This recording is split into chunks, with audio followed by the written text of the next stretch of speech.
Hello, everybody, and welcome to episode whatever 52. I think, pretty sure 52 or 53 of the Cataclysm of Hyrule campaign. For everyone, I am the creator and GM of the campaign, Puck Finn. For everyone joining us tonight, welcome.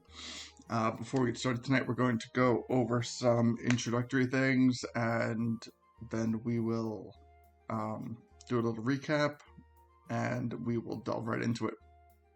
So, first thing I always like to talk about is I always like to talk about our Discord. Our Discord is the place where things happen outside of the campaign. We have a number of interactive channels on our Discord. We have chat channels, artwork and meme channels, loot channels, voting and contest channels. So the best way to keep up to date and interactive with us while we are not broadcasting, our Discord is the place to do it. The link to our Discord can be found on our Roll20 homepage, as well as if you click the link in our link tree, you will be taken to our link tree that has a number of links, including our Discord link. So in addition to our Discord link on our link tree, we also have our Facebook group and our YouTube channel. Our Facebook group is the place where we create event reminders for upcoming sessions. So you can interact with those event reminders and get notified on Facebook the days that we go live. We do a bi-weekly campaign. So this week we are going to do a campaign session, and the next campaign session will be 2 weeks from today. And next week, and on those alternating weeks, we do what is called a chat session. So, commenting on that for a minute, because we talked about a good bit of stuff last week during our chat session. We have a light format for our chat session, but during our broadcast sessions, I really don't have the ability to interact all too consistently with chat. So, I usually have like a number of screens up, and quite honestly, like, it's just one of the things that will fall by the wayside as I'm GMing.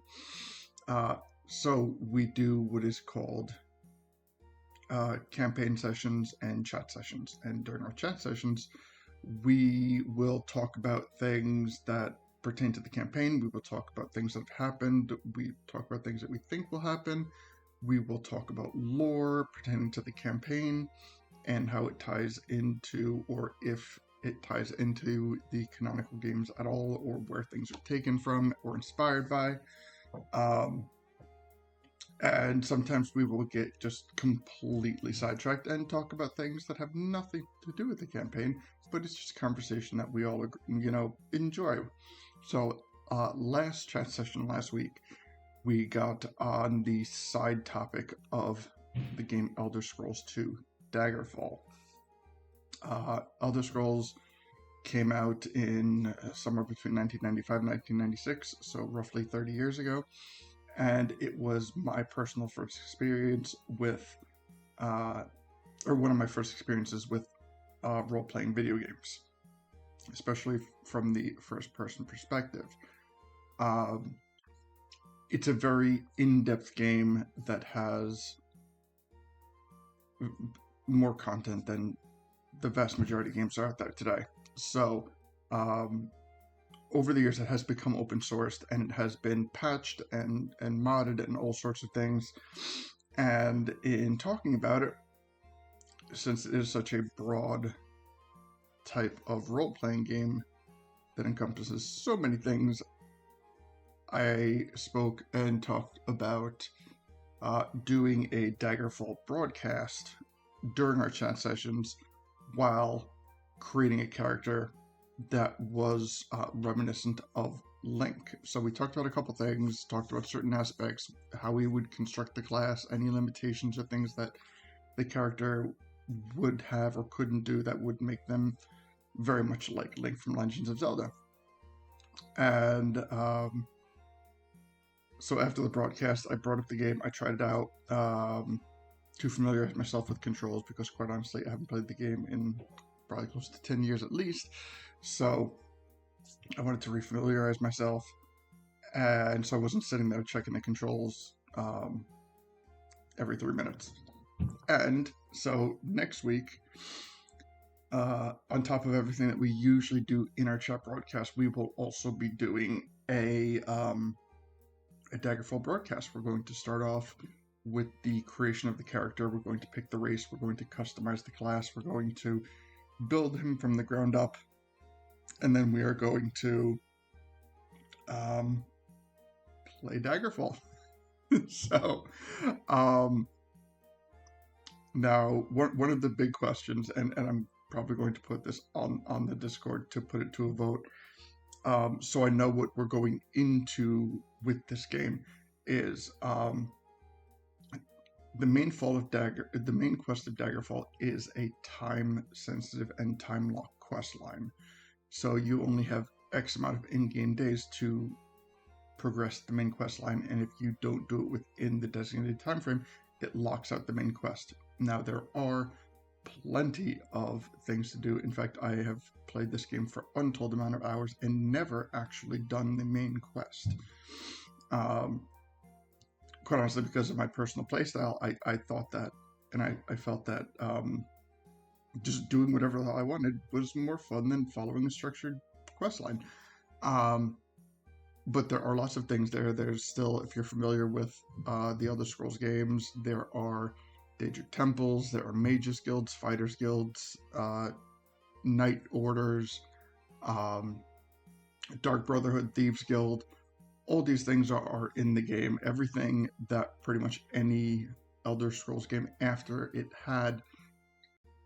has those things in even greater detail. So I'm going to put a couple of quests, a couple of polls up into our Discord to say how we should do this playstyle. Should we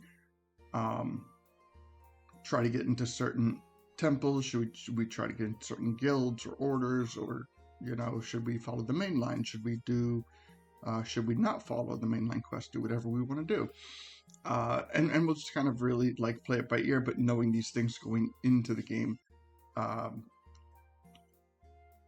is probably the best way to do it. So I will try to, from now until next week, put a couple of questionnaires up in our voting channel, and everyone can simply react to the post to, put their 2 cents in on how we are going to progress this game. But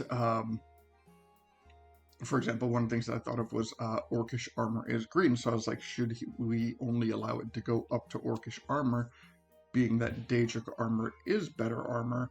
Daedric armor is the best armor in the game, and it's red, but at the same time, Link does wear a red tunic. So should we allow Daedric armor because it is red and because we can equate it to the Goron tunic? So a number of things that we'll find out. And we can put things like material restrictions so that if we don't think that Link should have red Daedric armor, we can simply make it so that it's an unequivocal thing. But either way, we will get to that. Again, check the link tree, join our Discord if you're not on it. By the end of today, most likely the questionnaires will be put into our Discord server in the voting channel, so you can react to putting your 2 cents into how we will do this. Now, during our chat broadcast next week, we will still be having a chat broadcast. We will still be talking about things. And we will, quite honestly, play a lot of it by ear. Whatever if this is something that is entertaining, we can continue it during our chat broadcast. If it's not entertaining, quite honestly, I'll still play the game, but we will go back to the original chat format. So things are very open. How they are received and reacted to will very much set the path of what we do with that. So, just to recap, join the Discord server, join the Facebook group, join our YouTube channel. So our YouTube channel, which I'm sorry, I've neglected to comment on this up until now. Our YouTube channel is where all of our campaign sessions are stored. So with that, what happens is after we do our broadcast, we then take time to render, edit, whatever we need to do with the video, and then afterwards we load it up onto our YouTube channel. One of the notable things that we do is we remove the 15-minute introductory timer that we do during our Twitch. So, you know, you don't need to sit there and fast forward that. Our countdown timer is gone. We get right to it. And yeah, so the only our campaign sessions get loaded up onto our YouTube channel. Our chat sessions don't. There's really honestly no need for it. But on top of that, we have playlists on our YouTube channel. So navigating right now, we have 50 plus campaign episodes. We have a couple of one shots. We have temple playlists on there that make it really kind of easier to navigate rather than just scrolling through our better part of 50 episodes, which can take time. And also, if you are new to the campaign, if there are things that don't make sense or you have any ideas or anything like that, our chat session is also the great time to get in chat and talk about that. So, but also doing a Daggerfall broadcast, circling back to that, and then we'll move on. A Daggerfall broadcast is full screen, so I will not have any access to any chat whatsoever. But I will have Deacon with me, and Deacon will be in chat, kind of like pushing anything else along that I won't be able to see.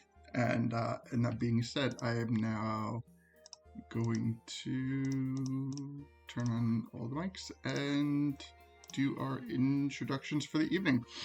So, let me switch over to our scene.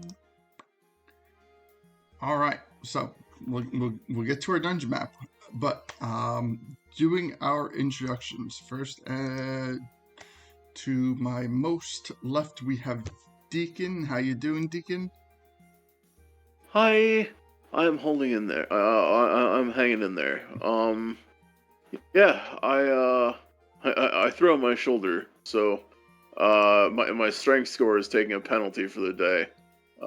But thankfully, I'll put it this way. Hopefully, it doesn't affect my charisma in the addition. Yes. But yes, I'm hanging in there. I'm really looking forward to uncovering some of the mysteries that have been set up for our dungeon fair today. Hopefully, we get some answers, and how is Rikko in that tree? Who did this to him? Why is he like this? Myriad questions. And that's to say nothing of this Kiwako character and her most things seeing eye. That rolls off the tongue. Fair. So yes, to comment on those things, in the last session we have come across a tree that did contain a pulsating heart. You can see if we make our way back there at some point. I have an actual scene for it now. So if we do head that way, you can see it. But if we don't head that way, I will also say that on our the most recent uploaded YouTube video has an opaque image of that tree now in the thumbnail for the Forest Temple. Oh, hell yeah. Yeah. So yes, there are lots of things to uncover in this episode. Or still in this temple. We are now doing our third temple. We're on our third temple episode, and there is no shortage of things that have still yet to be uncovered, found, or explored. And you guys are well on your way to doing that. You have found your first dead end of the maze. One of the things that separates this maze, I'm sorry, this temple from previous temples, it is a non-linear path, and part of that non-linear path is we do eventually come into dead ends. So absolutely. This is so far proving to have as many mysteries and twists and turns as the Lost Woods itself. Yes. So you have absolutely hit the nail on that head as to what it's going for. We're essentially doing a taking the concept of the Lost Woods and incorporating it into the temple. If only I could find Mog. Well, we still have a lot to explore. I estimate we are roughly 40% through this temple, so we are not bad. We are getting there. Hell yeah! So thank you Deegan for joining us. Cannot wait to see what this episode brings, and well, there's only way to find out. So moving on, next to Deacon we have Gully. How you doing, Gully? Doing good. So this temple is very close quarters, very small corridors, very tiny doors. Makes it very difficult for someone like Gully to make your way through. One of the things that really tends to be Gully's bread and butter is his enlarged self ability, and that is proving to be somewhat problematic as we make our way through. Yeah. He's making do. I mean, with the size that he's got, it's okay. He's feel comfortable in his own skin. Well, that's good to hear. That's very good to hear. We have a good bit of exploring to do. You know, I know that when we get into an area like a temple where we know that we're going to come to a big boss battle at the end of it, there is a general thought process of how much you need to conserve for that final boss. So no sense in dumping too many abilities too quickly. But yes, Gully is adapting well, and even without his enlarged size, he is still a force to be reckoned with. That he is. So thank you, Gully, for joining us, and I cannot wait to see how you continue to adapt to this temple. Next to Gully, we have Lido. How you doing, Lido? Well, I hope everything's working with my mic, so I'm doing okay. And yourselves? Yes, we did have some issues testing out our auditory things prior to, but so far so good. You're coming in, very clear. Good. And but yes, so going through this temple, we have dealt with just a kind of like, the tree has been the first that we found has been like the first big piece of lore, and the reason that I bring this up with you is because of the reaction that Fate Render had to this tree. Yes. It caused a reaction. We are aware that something pertaining to that tree deals with the phylactery. And we do know that the sword Fate Render that you carry with you is easily capable of destroying a phylactery, but we also know from previous experience that destroying a phylactery can come with both positive and negative repercussions. So, one of those potential negative repercussions is feeding Fate Render itself. And that's not happening right now. No, this is proving to, as Fate Render continues to grow and become its more complete self, we are learning that it is not just a senseless, violent piece of military equipment, it has a goal that it has thus far not shared with anybody. It has shared its desires. It has shared what it needs, and it needs to feed. And but yes, that aside, it is becoming more of kind of like a well, I guess the more we find out about it, the more we are going to understand what it deals with and where it's from and who it serves. So I guess the reason that I bring this up is because every single magical sword that we have brought up thus far in some form or another serves somebody. Like the sword that Deacon is currently possessing right now, it is serving him through a bargain that was made. And this is one of the running themes that are going to continue on through. So, regardless of whatever its, previous masters are or were, it is kind of beholden to you. It is at your mercy to be fed, and right now it seems that the immediate trade-off is it will destroy phylacteries for you, and the trade-off is that it will become more complete. So,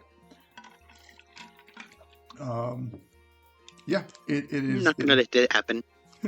It is a choice to be made, and we will see. We will definitely see. Regardless of the intended path versus actual path for both Leto and this sword, the choices that are made will directly affect the outcome as the story progresses. So, with that, Leto, it is always great to have you on. Thank you. Cannot wait to delve into Looking forward to it. Thank you. So we do not have Stuffin joining us tonight. On a more personal note, the player who plays Stuffin is somebody that I do know in real life and am friends with, but it is part of people that I'm friends with back when I lived in New York. And two of my friends, James and Nicole, this past week got married. And they're also friends with Stuffin. And Stuffin, as part of a gift to them, is running his own one-shot today with them and that group of friends. So, as much as we love D&D, there is a kind of natural taxation that comes with running it for such a long period of time, such as running 2 sessions in a day. So Stefan will not be able to join us tonight because he is running his own one-shot with a group of our friends back up north. And, with that, I would like to extend my personal congratulations to my friends, Jim and Nicole. They are phenomenal people. And I'm very happy for them.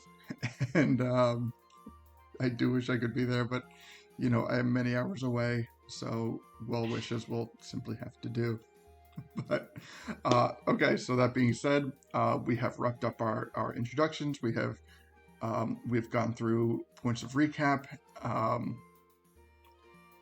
for the purpose of Stuffin's existence in this session. We are simply going to say that the party that Stuffin came up to a wall, something piqued his interest, and when he went to kind of like investigate it, it sucked him into the wall, and that's why Stuffin is not with us right now.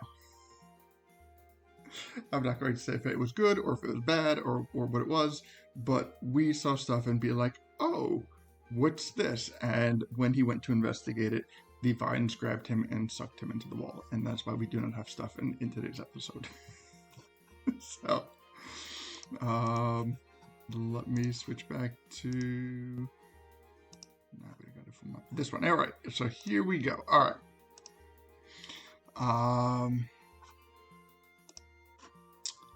Okay, so at the end of last session, we wrapped up at the top of the order, or we wrapped up at the bottom of the order.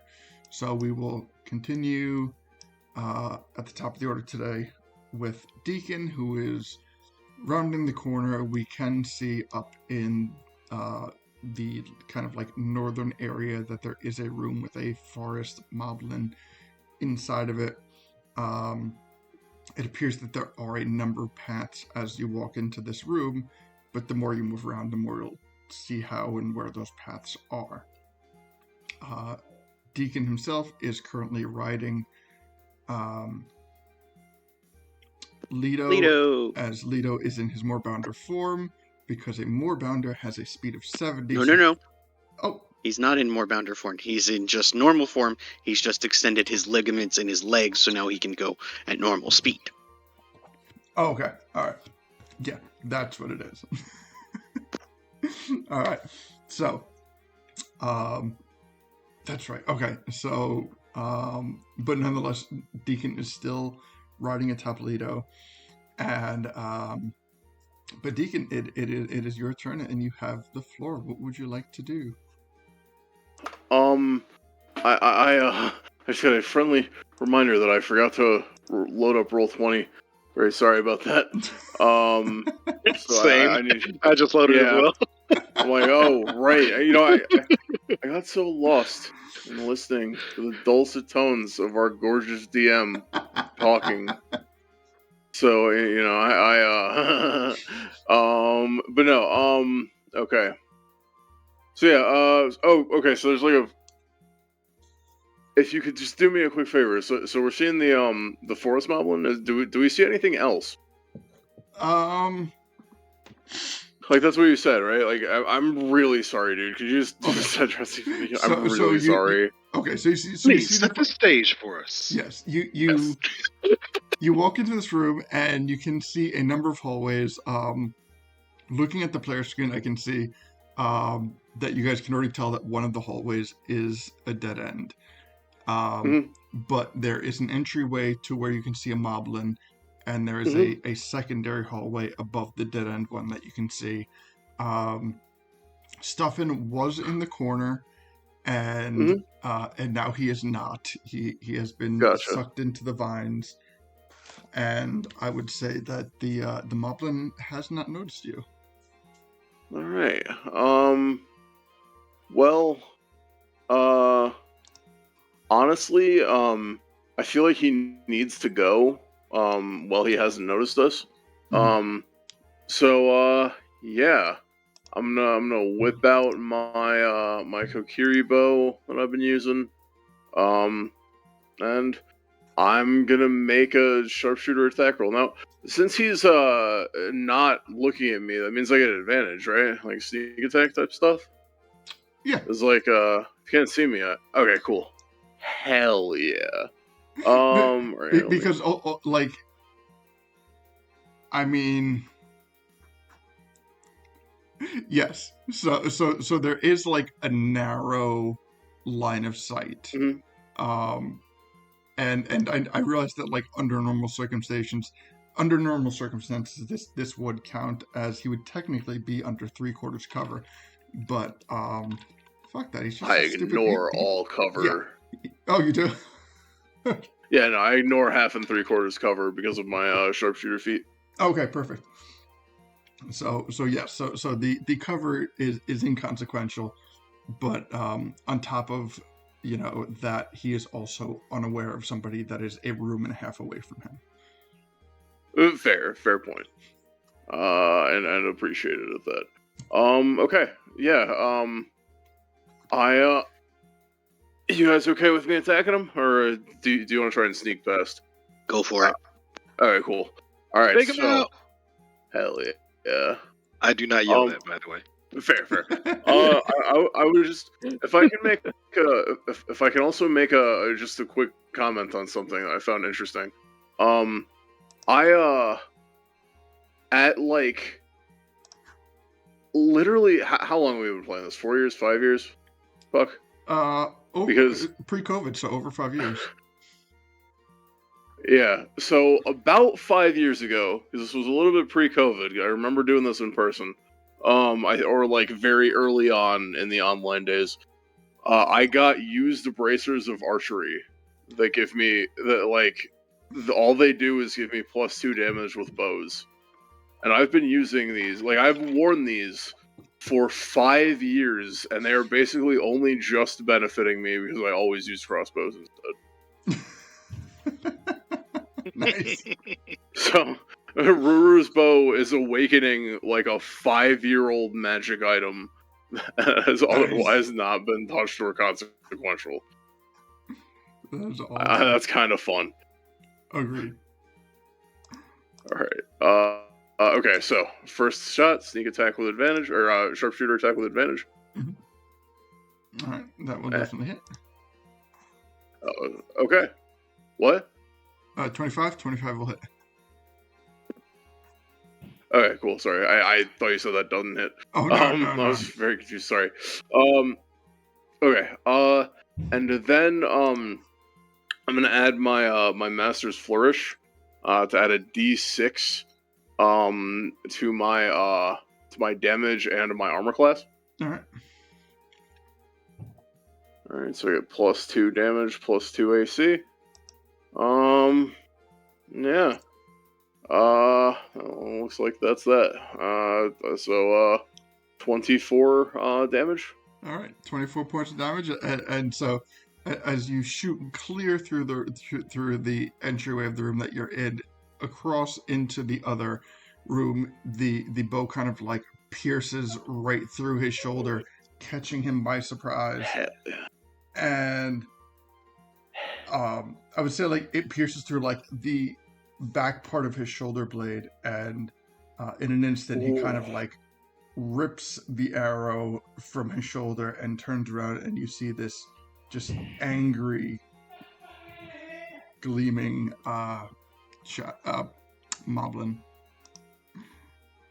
Ooh. Okay. I know what that means. It means finish this fast. Okay. Alright, so, yeah. I'm gonna go ahead and make some more attacks. Okay, so. Sharp. This one's not at advantage anymore. 19 to hit. 19 will hit. Okay, that's 27 more piercing damage. Got it. Right. 13 to hit. That's probably gonna miss. 13 misses. Rip. Okay.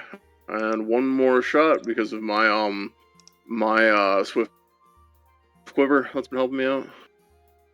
26 to hit. 26 will hit.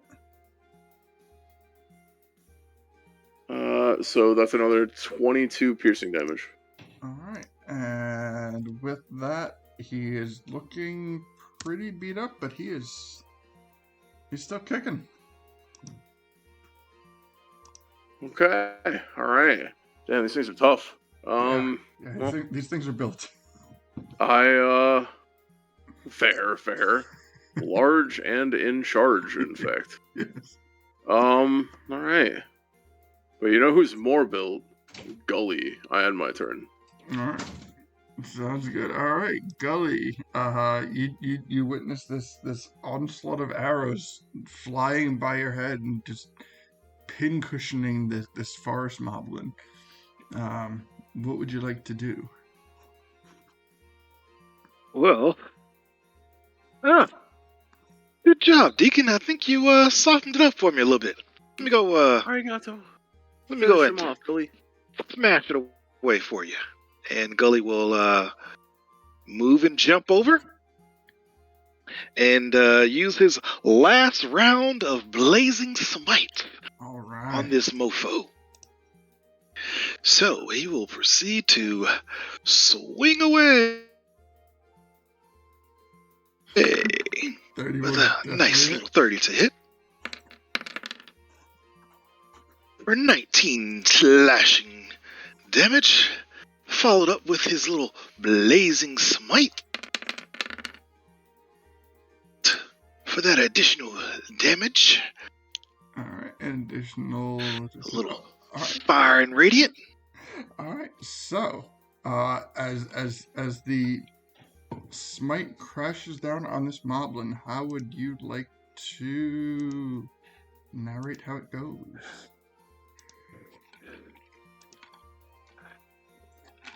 Oh, Gully goes flying over, and as he's just about to hit the land from his jump over, he comes crashing down with a nice little slash from head to neck with his Lionel longsword, and then bursts out with the radiant fire and damage that just basically goes ahead and cooks his skull. All right. Yeah, wonderful. Okay, so it is down. You find yourself in a fairly large empty room and a face emerges. Hey guys, it's a face emerges. Never mind. Rikko's face emerges from the walls. And he's just kind of Oh, hey there, Rikko. he's observing. He's like, "You're strong." Oh, well, thank you. Yeah, I mean, hopefully that, all the new sages will be stronger than me, in fact, hopefully. But first we must cleanse the temple. Any way you can kind of help direct us to which way we need to go? Well, that depends where you want to be. Well, I want to be in the best spot to fully cleanse this place of the evil that has taken over. Well, I mean, Or do we just need to go room by room?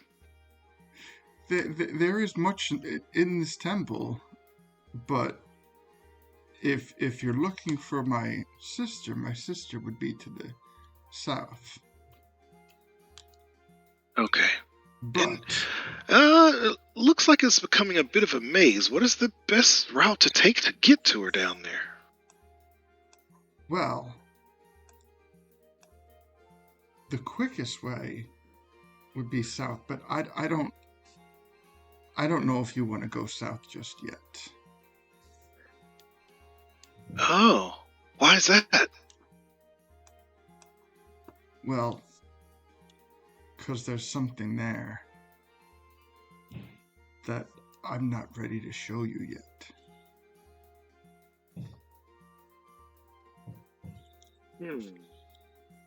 You're being a little mysterious.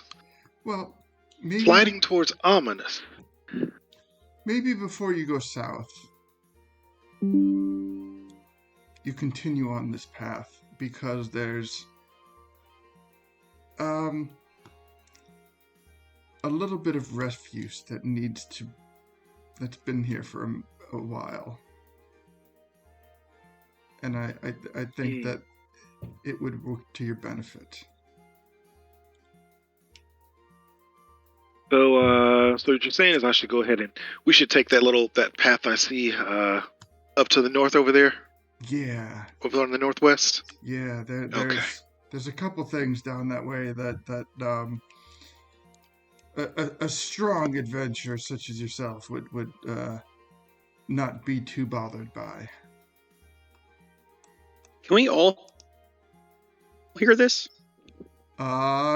No. In fact, you two will have a separate dialogue when you get into the room. If you get into the room. Okay. Didn't Deacon link with me telepathically? Right? Yes. So Yes. I can relay this telepathically to Deacon, correct? Yes, and I believe it's no action required. Okay. Okay, so then Deacon does have this information. Spicy. And do with that what you will, sir. Alright. Can I okay. Sorry, I don't mean to interrupt on but if I can, I know Rikko. This doesn't sound like Rikko, right? Okay. Can I, like, this just doesn't sound consistent with his personality. Like, he was a little brooding, sure, but he was never obtuse, and he never tried to hide anything. In fact, brutal honesty was kind of his exact problem from, like, otherwise being, you know, flawless. Like, so, can I just, I don't know, like, is there any kind of, like, can I get a feel for if that's, like, an accurate suspicion? Like, does that seem reasonable just based on what he's been saying? So, okay, I'll give you a choice on the roll. It's okay if I can't just make a check for that. I understand, but I'm just curious. So I'll have you make your choice of check. Mhm. One option would be a history check, in which case I will, on a successful check, I will point out aspects of his personality that you recall and things pertaining to your old campaign.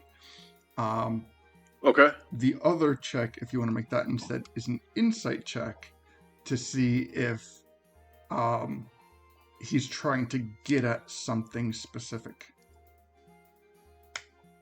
Can I make the insight check? Absolutely. Because I feel like I love Rikko. I will always love Rikko. I feel like I remember him pretty well. Mhm. So I'd like to see if I can, like, kind of decode his actual meaning, and then if that is really him. Okay. We will simply forego the Okay. traditional DC and simply say the higher the roll, the more information. Okay, thank you. Alright, wish me luck, boys. Good luck. Thanks. Hey, holy shit! 21. 21's Nice. not bad. Happy with 21? I can't get any higher without cheating. All right, so 21. 21 is a good roll. So now, pointing out an aspect of this thing, the psychic link, is that you hearing what Gully hears, or is that Gully psychically relaying to you? Relaying. Basically the second one, yeah, it's relaying. Okay. Here, do you want me to read it out to you? No, that was kind of like the important clarification on the matter. Okay, so Gully relays this information to you, and there is something that does not seem quite right to you. So there's two major thought processes in your mind that you are a bit torn over in the moment.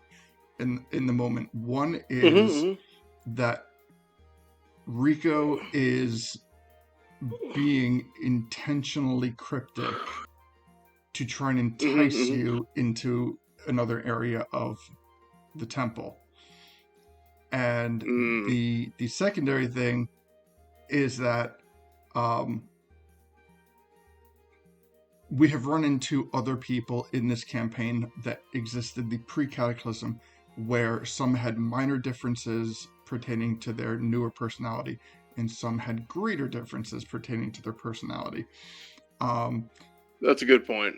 This feels like it's not fully on the ladder with Rikko, but it is. It appears that there is something. For the time being, the way I'm going to explain it is you definitely feel that there's something different about Rikko's situation, and it is not simply the fact that it is in a temple instead of Lake Hylia. There definitely is something different here. Okay, cool, thanks. Can I kind of, like, relay that back to Gully? Just, like, advise him to, do this with caution. And in fact, I would like to, if you don't mind, if this isn't overreaching my ability to talk, I think it would be a better idea if we sent in, like, a golem. Like, if Lito, if you wouldn't mind sending in one of your minions. Basically, it's like a minefield checker, if that makes sense. I can do that. Yeah, but I don't know what's going on. Oh, no, I know, but I'm just saying, like, I will obviously tell you momentarily, but, that's just waiting for, like, one of our next turns so I can, like, tell this to you. Like, Yeah. Once like, if it's not too much, like, the way that I kind of picture it is like Gully and I are having like a back and forth while Rikko is talking, and then like in the next like 6 seconds when like it's Lito's turn to move, like I can kind of like relay that to him as he's like getting into the door, just like saying I have like from what I hear from Gully, he's being too mysterious. Can you send in a minion as a mind checker? But in Deacon speak. I can do that. Sorry, is that too much, Buck? No, not at all. So right. Cool. Okay, so Thanks. conversing, especially, there is nobody else currently on your initiative that would break any flow of initiative. So in terms of that, conversation is completely a free action. You are simply conversing to plan before the next movement. So as we are right now, in terms of function, we have Gully has taken the actions that he has taken on his turn, but I do believe that he has movement left. If he chooses to take it, that is unto him.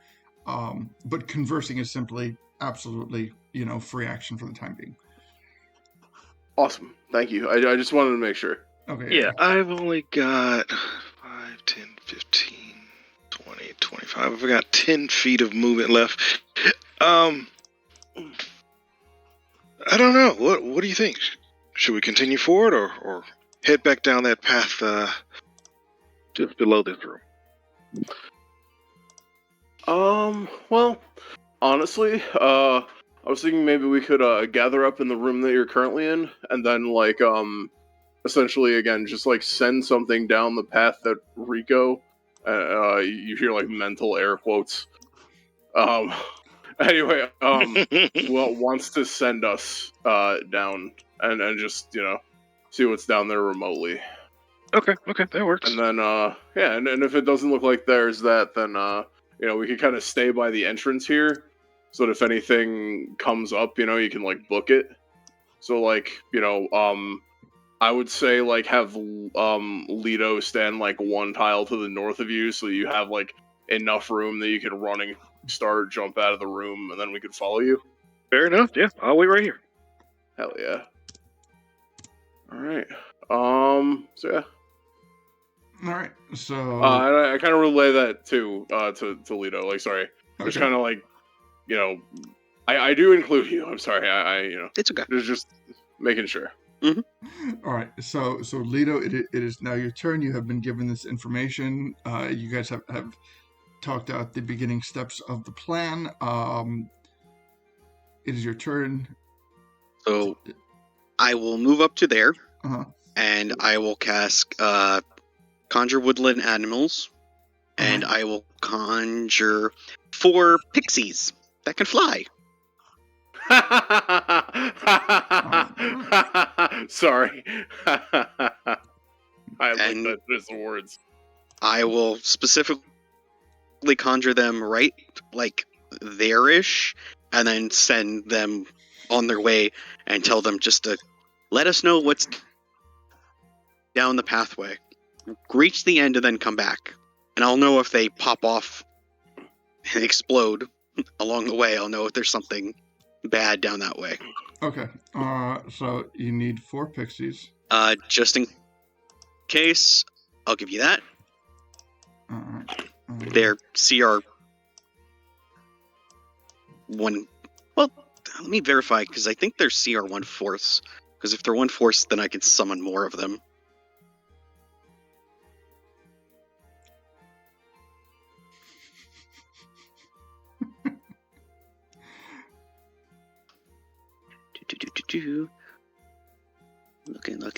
Looking. Where's the stat block? Of course, there's no stat block. Alright, so I'm just gonna get them ready. 1/4. So yeah, they're CR 1/4. So I can summon 8 of them actually.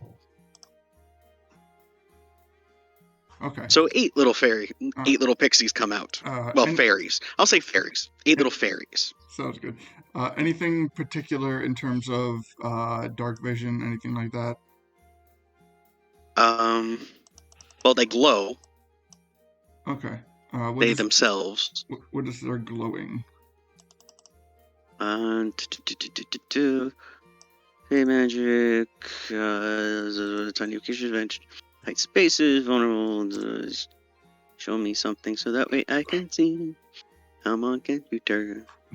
Are you using the 2014 version or the 2024 version? 2014. I was just looking up just general fairy. Oh. So I have the Pixie character sheet pulled up.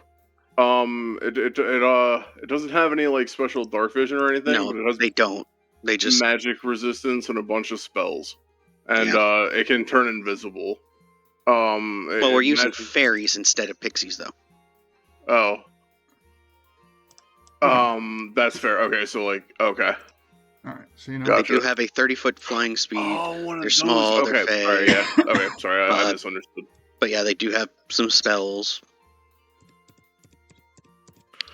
All right. Yeah, they don't actually have anything special with them. They just are fairies. Okay. And if they're like the fairies in this world, they glow anyway. 3, 6. Okay, so there's 8 of them. You said, right? There's 8.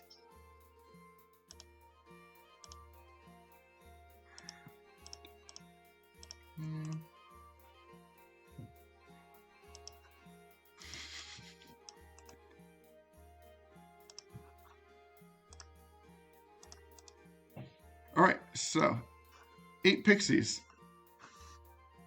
Yes. And oh wait, I missed one. There we go. Yay! I have control of them. Yes, you do. Do you see what I did there? So they get to there with 30 feet. And then with another 30, they get to there. So that's where they are. Oh wait, where they What go? do they see? What do they encounter? Oh, wait. They're down one more block. I gotta. Hold on, let me. Okay. I'm gonna put them. Oh, I forgot to give them light.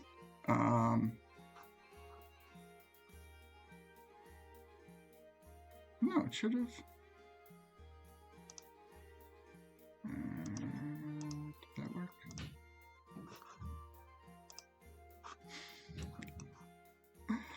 Okay, so they come through initially, and they're in a room, and they travel through that room and find themselves surrounded by 2 forest moblins. Well, they won't survive long, but at least they're there. Alright, let me... Hold on, let me get this lighting to work properly.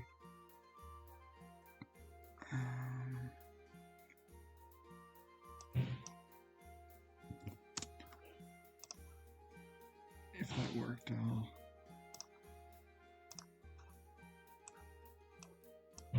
Very weird. I don't know why they're not having any light. But yes.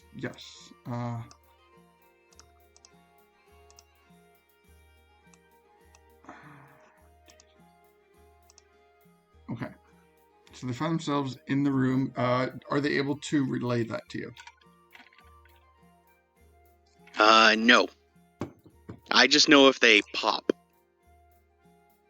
Okay. So if they don't exist anymore, I will know. Let me see. 8 of them.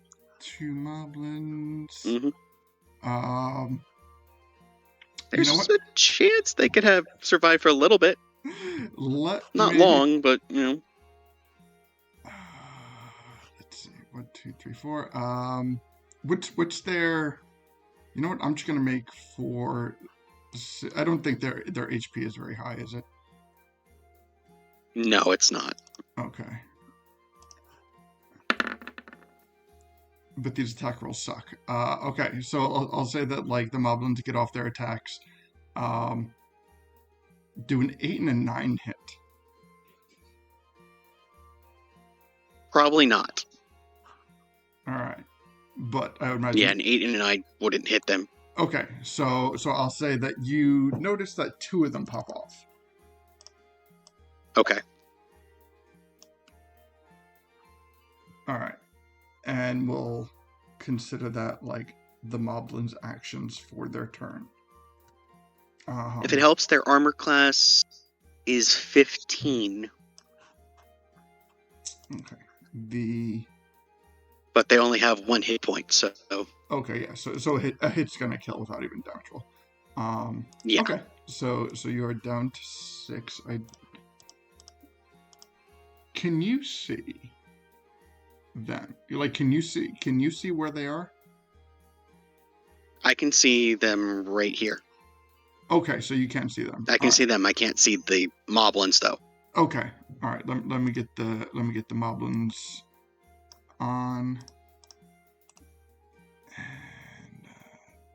And token. Okay. All right, because we on the viewer screen cannot see what is going on, and in fact, I'm good running it like that. Quite honestly. Okay. Because the focal point is on the party. These pixies have adventured beyond the party. You sent 8 of them out, and immediately you notice 2 of them pop off.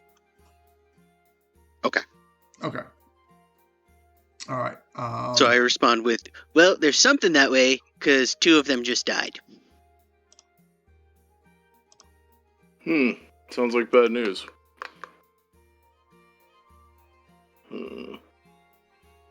At least they only killed, like, a few of them, I think. Poor fairies.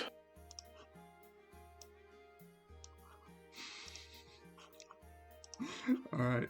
Any other actions for Lito? I believe you took your full movement. You've casted the fairies. Anything else? Well, I didn't take my full movement. Oh. I just moved 30 feet to where I am, because I wasn't sure where we were going next. Gotcha. And I'll just stay there with everybody else and just go, okay, fairies are doing their work. They sure are. Rip in peace. All right. So with that. So yeah, that's my turn. Gotcha. All right. Let me see. Let me get my.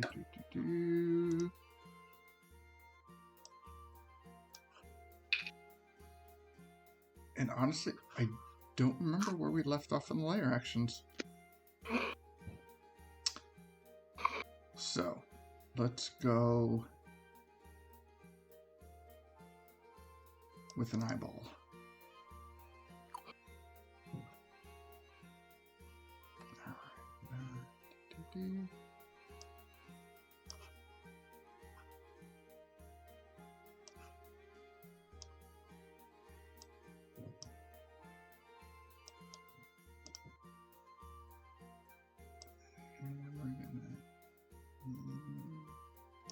Like that. All right. Sounds good. Okay. So an eyeball has. Actually, nobody would have. I'm going to put it over here. All right. There we go. Okay. Eyeball has appeared. Not visible on the map. There we go. All right. Okay. So with that, we will.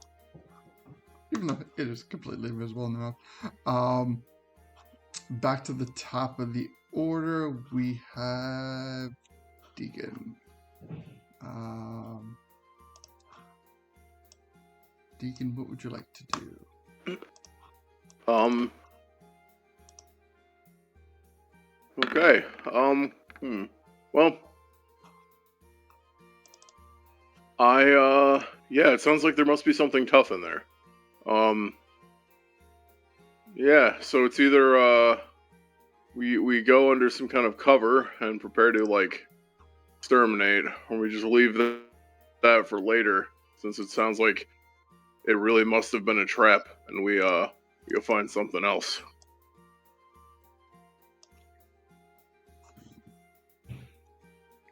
I don't know. What do you guys think?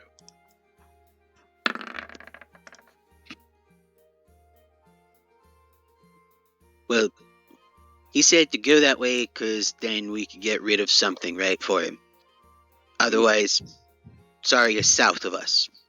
Right. Okay, yeah. So, there's that tunnel. Mm-hmm. We can go that way.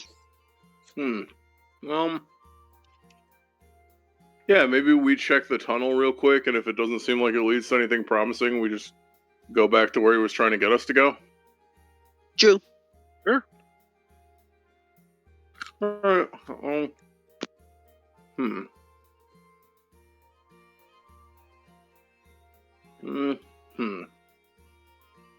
I don't have any cool means of getting around without the difficult terrain ending my movement. So, if I see a forest moblin or a redead, I would like to hold my action to shoot. Is that specific enough circumstances? That is specific enough. Okay, cool. And that's a sharpshooter with Ruru's bow. Gotcha. All right, sounds good. All right, so with that, we move on to Gully.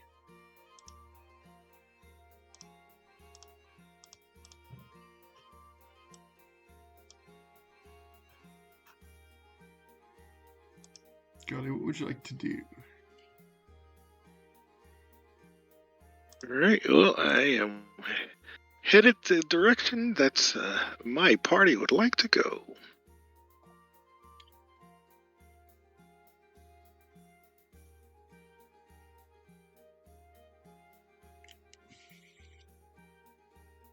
And I will head there. All right. Was that a dash? Nope. Oh, you got movement. 5, 10, 15, 20, 25, 30, 35. Yeah. Okay. That's Yeah, remember, with my shoes, I can get up to, with my jumping shoes, I can get up to 35 feet away. Okay, gotcha. All right, using the shoes. Gotcha. All right, sounds good. So you come to the corner of the hallway. You see that the hallway bends, and you find another short corridor lying before you. Yeah, looks like it goes down and curves again, fellas. Well, not Do I curves, keep but going? turns.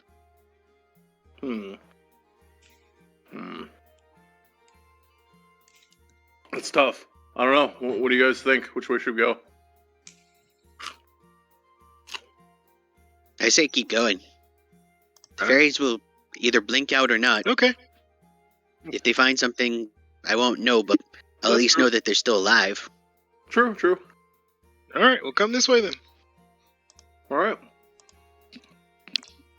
All right. Okay, so before we go Do you further, want to keep going, or do you want to stop up there? Yeah. I'm good to keep going. Okay. For personal clarification, the pixies, are they operating on your command or with their own initiative?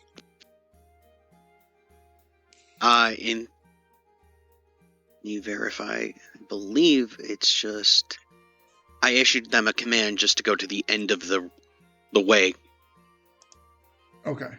so they'll just continue on the path until they hit a dead end and then stop there. Gotcha. All right, sounds good. Okay, so I am going to throw 2 initiatives on these moblins because we have discovered them and they have made attacks on the fairies. And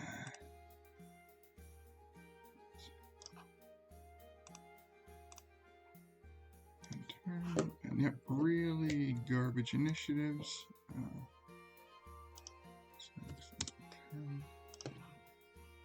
Sending. All right. So with that, okay. Anything else on Gully's turn? Nope, that's it. All right, sounds good. Now we're going to shift over to Lido. Okay, so I'm gonna come up behind Gully with the 30 feet, and then go, okay, 15, 20, 25, 30. Go down to the end of the hallway, and just stop there. And then the little guys, go ahead and take attacks of opportunity. They're not going to care. Okay. So go ahead and wipe 2 out. Simple attacks. If it helps, I'm just gonna move 4 of them. No, I think they're both Oh, okay, right? they don't hit. They're both okay, yeah. Or wait. Okay. Yeah. Okay, so reactions are taken for attacks of opportunity. They move. All right. You are... 10, 15, 20, 25. So they're going to go 25 there, Okay. and then they're going to split off. I'm going to try and do this as best as I can. Right. I'm going to move 2 over here. I'm going to move 1 more, so that way it's 3 and 3. Uh-huh. And then they're going to move down into the passageways as far as they can, which is that far. Move this one up. And that's where they will end their turn. All right, sounds good. Okay, so you have come across a winding... is there any type of sensory relaying that goes on? Other than visual? I literally know nothing. Okay. I know if they're alive, then that's the whole thing. It's like if all of a sudden they all die at once, I'm like, there's something big there. Okay, gotcha. Okay. If they don't, then I know they're alive and they'll go to the end of the route and then stop there. And I'll be like, oh, there's the end of the routes and I know where they are. Okay, got it. All right, perfect. Okay, so Lido has taken the movement. All right, so... That's everything. Okay, and with that, we will... these guys are going to do a little something in the dark. And actually, I'm going to...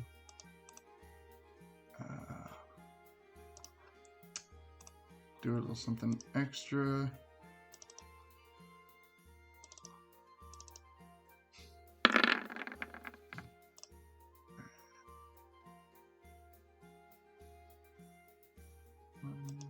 That's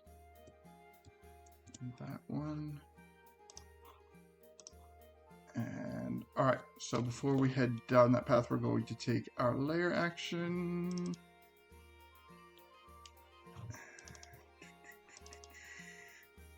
Sight and summon. All right.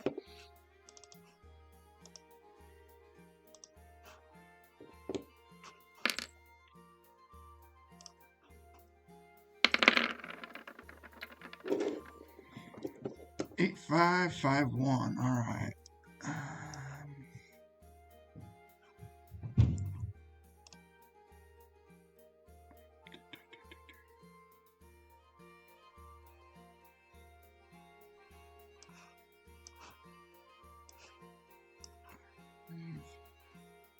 1 and 8. Where's 8? Wait. No, where's 5? I'm sorry. 5, 5. Oh! And 1, 8. Alright, there's 8.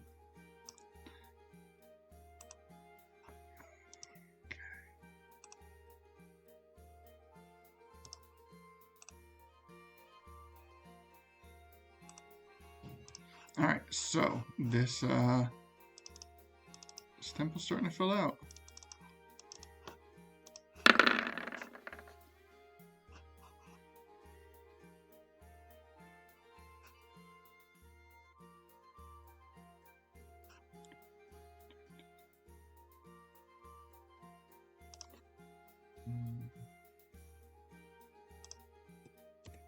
And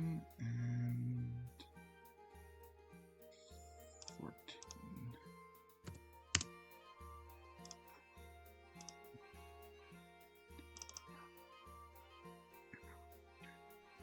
Check-in. All right, perfect. Okay. So heading to the top of the order, we are back to Deacon. Deacon riding on top of Lido still. coming to a very tight Okay. corner in a very tight corridor.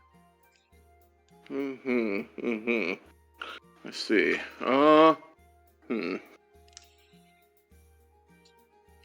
Well. Yeah, this is tough. This is a little windy, a little labyrinthine. Let's see. I wonder if there's anything I can do that would be helpful here.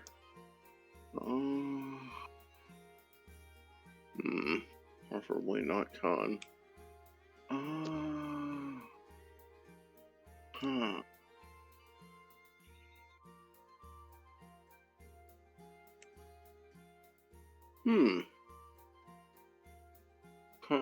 Sorry. Just thinking for a sec.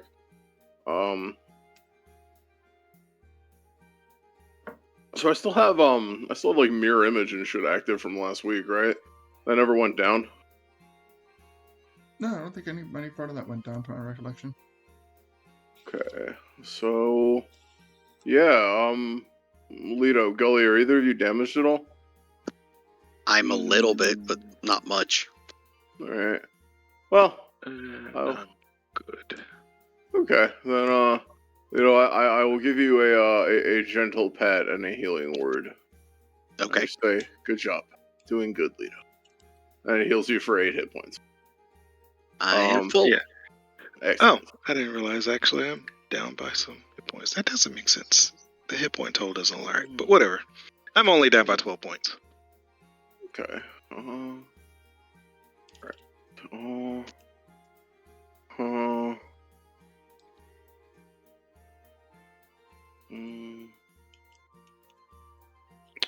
Honestly, yeah, that's kind of all I got. I'm not sure about what else to do yet, and I'm maintaining concentration on Swift Quiver, so. Sounds good. You are. Ends my turn. Sounds good. All right. Going to Gully. What would you like to do? Yeah, he's gonna go ahead and catch up. 5, 10, 15, 20.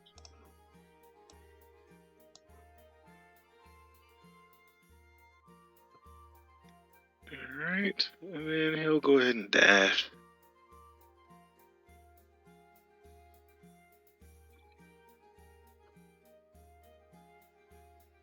Okay. I mean, I can see it on my screen, but I don't know if my character can really see that, but looks like there's another little dude that needs to be taken out down there. Yeah, I mean, I wouldn't say that you would have like a visual for a line of attack, but I would say that you probably pick up on like the breathing and the associated stench, knowing that in the room beyond, you're going to find at least you're going to find another encounter. How long does the that telepathic bond last? I think it's like a minute right now, so it's like 10 rounds. Okay, I will relay what I see to you, or what I'm getting a sense of up ahead. Perfect. Thanks. I'll try and renew it next round, so just make sure it stays up. Thank you for the reminder. But yeah. All right, and that's my turn. Sounds good. With that, we move to Lito. Okay, so I go my 30. Mm-hmm. I don't see anything, so I will move and go, oh, okay. And that'll be my full movement, because I'm not going to go any closer. And then it's the little guys. Okay. Okay, they found something. I don't know this, but they found something. They did find something. Both of them found something. And that's where they will stop. And that'll be my turn. Fair. All right. So let's see. Moving on to the next initiatives. That one has no. Okay. So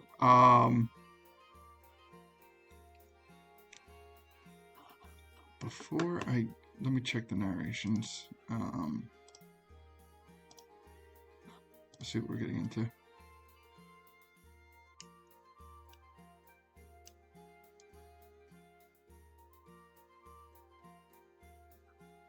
Okay.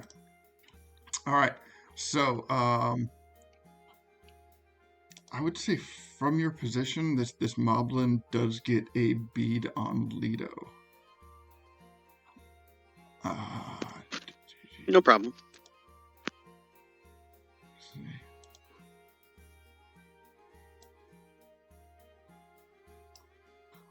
All right.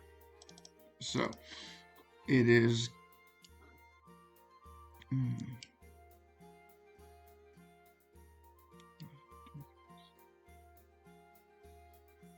All right. So it is going to chuck a javelin at Lido. And that's going to be a 22 to hit. 22 does hit. All right. And that is going to be 12 points of piercing damage. Okay. Yep.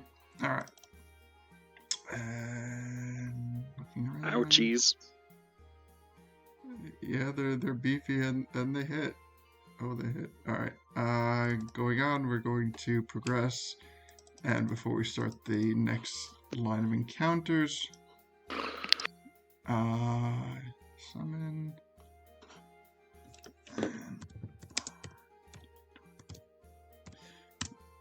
Lido, you are attacked by an ice spike.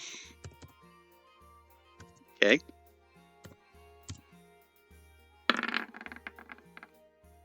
That'll be a 16. Does not hit.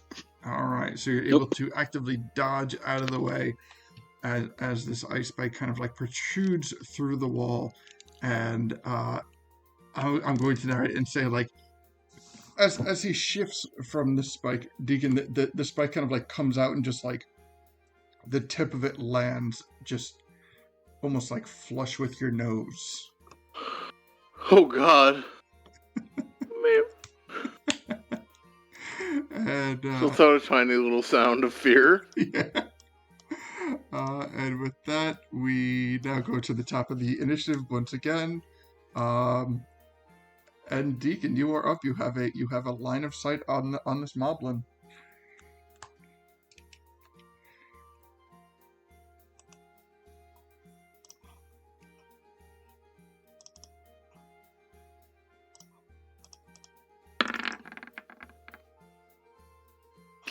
Oh, sorry. I guess I was muted.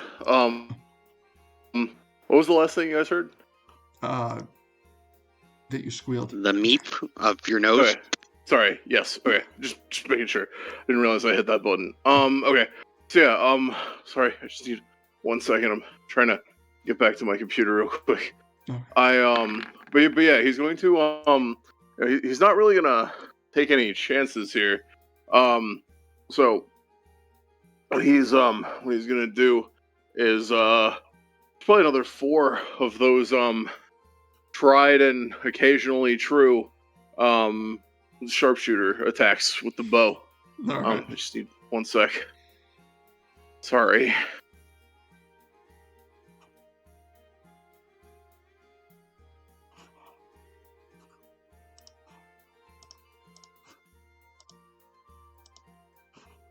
Okay, alright.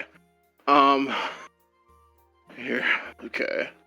So let's see. One second. Okay. Ruse bow sharp. 16 to hit. Alright, and 16 will hit. Nice. So that's 22 piercing damage. Plus I'm going to add a d6 to my damage and armor class. Heard. So that's an additional 5 piercing damage, magical. So yeah, 27 damage total for that attack, and my AC goes up by 5 too. Let's see. And then another one. 18 to hit for another 22 damage. Got it. Another one, 19 to hit for 25 damage. Alright, it's looking pretty bad, but still holding. Alright, let's hope this last one hits, boys. 17 to hit for 27 piercing damage. Alright, there we go. That'll do it. That'll put this moblin out of its misery.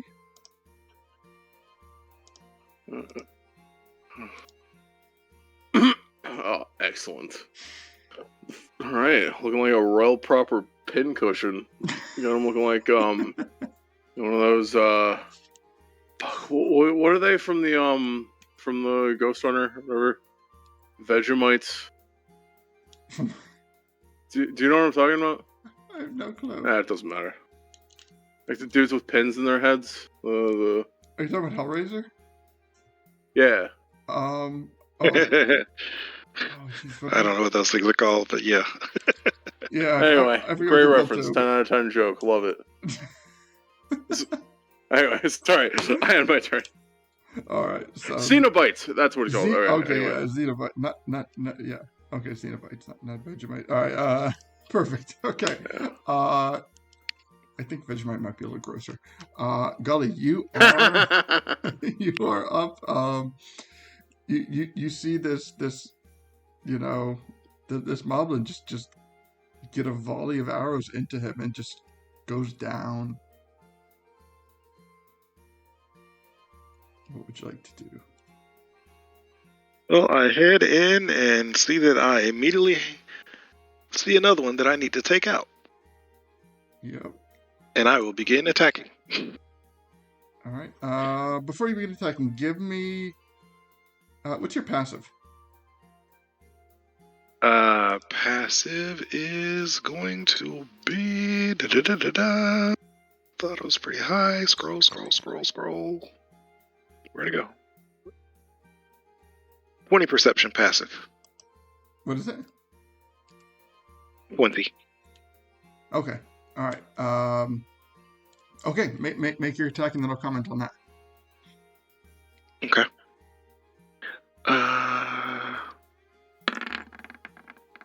There you go. 24 is going to hit. 24 to hit. Okay. All right. And second swing.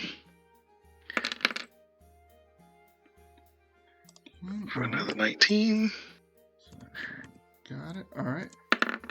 Third swing. I don't think that 13 hits. Boo. 13 will miss, but and that was the highest damage. So as you start kind of like you come around the corner and you see this moblin, and you waste absolutely no time just laying into him with your Lionel longsword, and in your first moment of respite after taking your swings, you hear behind you the breathing of yet another forest moblin. Okay. All right. I don't mean to backseat game, but you do have your shield attack too. Yeah, I just Puck was talking, so I hadn't done sorry, it. I didn't mean to. Okay, I apologize. No, you good. No worries. So as you're like getting ready to lean in with this shield, you just hear like this like visceral nostril breathing behind you, and you realize that you are surrounded. No worries. I'm scared about being surrounded. And then bonus action, he'll attempt to hit him with the tower shield. 17 will hit. Oh, okay. For an additional 9 piercing. And where's my thing? Why is it not showing here? Because I had it too small. Okay. Oh gosh, and I keep forgetting. My flame aura. Yeah. When does that hit? Honestly, at any point in your combat, you just on my turns, or yeah. So what that is when you are like in your turn of combat, any targets that are within the range of your aura, you simply roll. Okay. And so this dude, he's getting some flame aura as well. So there we go. 9 Alright. points of additional fire damage to him. Got you. All right. So it is looking singed and slashed and beaten, but it is still standing. All right. Oh, be careful coming this way, Deacon. All right. And I say that telepathically, Hell obviously yeah. not yelling. Fair. Okay. Deacon is excited. He says he'll come back you up. There's one behind me, but I'm facing another. Ooh. Leto, you are up. So I'm gonna move 20 feet to there, see this nice little guy down here, and go. Okay, let's try this again. I am going to try and cast Chromatic Orb at this guy. Because why not? Because why? not? 16 to hit. 16 will hit. Nice. I'm gonna make it just because I'm gonna make it electric. Because I want to zap him. All right, zapping him for So 15 points. That's 15 points of damage. And then I go, I'm just gonna step back inside just to get out of his range. Fair. Nice. All right. Anything else on your turn? And that'll be my turn. Okay. The fairy dome I'm getting this whole, and I can feel them literally on the other side of the walls. So it's like, okay, so fairies is down there. Okay. You broke up a little bit. What did you command? What did you command the fairies? And that'll be my turn. Oh, they can't hear me. Oh! I thought you could issue a telepathic command. I'm just saying that they hit the end of the hallways and they're done. So we know the fairies are like right over there, and I point to the wall. And that'll be it. All right, sounds good. Okay, so first we will come to that first moblin in that circular room that looks similar to the one with the tree, and is going to make first of 2 attacks on Gully, non-flanking. First one's 15. I believe that is a miss. Second swing is even more pitiful, so we won't even ask on that. Then we're going to bump down to... Nope, that one's dead. It doesn't have initiative anymore. Alright. Down to the initiative of 7, where this one is going to make his way up to Gully and flank on him and make his attacks at advantage. Actually, they would be normal because I've got the cloak of displacement. Yeah. Oh, okay, wonderful. Okay, well, cloak of displacement. Okay, so which makes the attacks on him at disadvantage. So yeah, I keep forgetting about that. Oh, okay, okay. So the first attack being a 13 misses, second attack being a 9. Oh wait, hold on. Wait a minute. Let me make sure I'm not mixing up my characters. I want to say it's on this one. Hold on. Sorry. Too much D&D. Yes, cloak of displacement. Yes. Okay. Yeah, this character does have that. Okay. All right. Sounds good. The moblins miss, and with that, we're going to continue all the way down the initiative to there, where nothing happens, and then we move on to the lair action, which is another eye. Find it.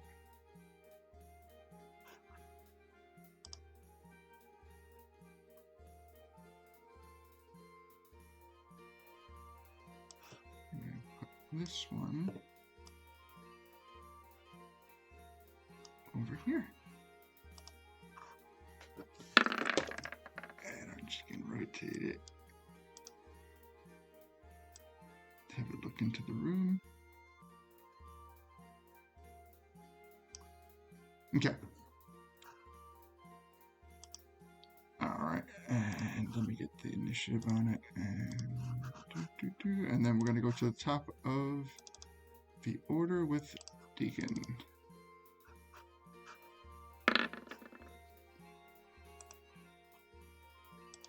Okay. Now we're doing that? Or... Yeah. Okay, sorry, just making sure. Yeah. Okay. Alright. So, yeah. I see this, right?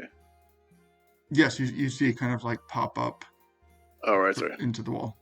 Because I'd be, on top of Lido for this, so... Okay,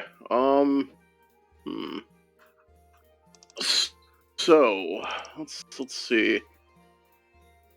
Sorry, this is just kind of, it's introducing some complications into my usual strategy, you see. Let's see. Okay, so I am going to have you make a con save at advantage at the start of your turn.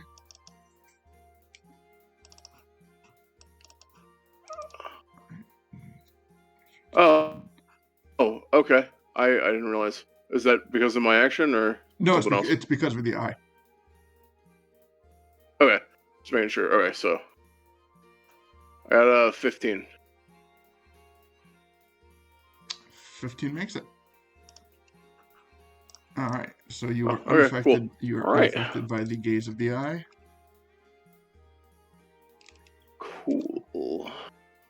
Have we found out what that does yet? Has anybody failed? Nobody has failed. Nobody has failed it yet. I will say, like, Okay. the DC is 15, so you came close. Oh, thank God. Holy shit. Yeah, I was really worried about that. I was like, but at the same time, trying to, see where the dice take me. Okay. So, I'm gonna try to do everybody else a favor. I'm gonna just take a shot at the eye. I have to make an accuracy roll for this, right? It has an AC. Okay, so I'm gonna use a non-sharpshooter attack. Mm-hmm. And yeah. 19 to hit for 14 piercing damage. Alright, that will take it out. Nice, okay. Let's see.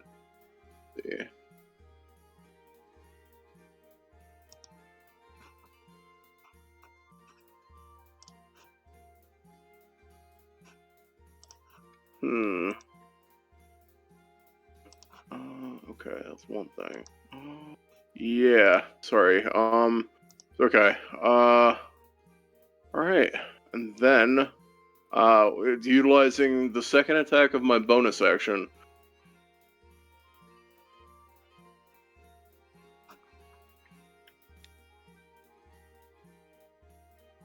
I'm going to take a pot shot at this,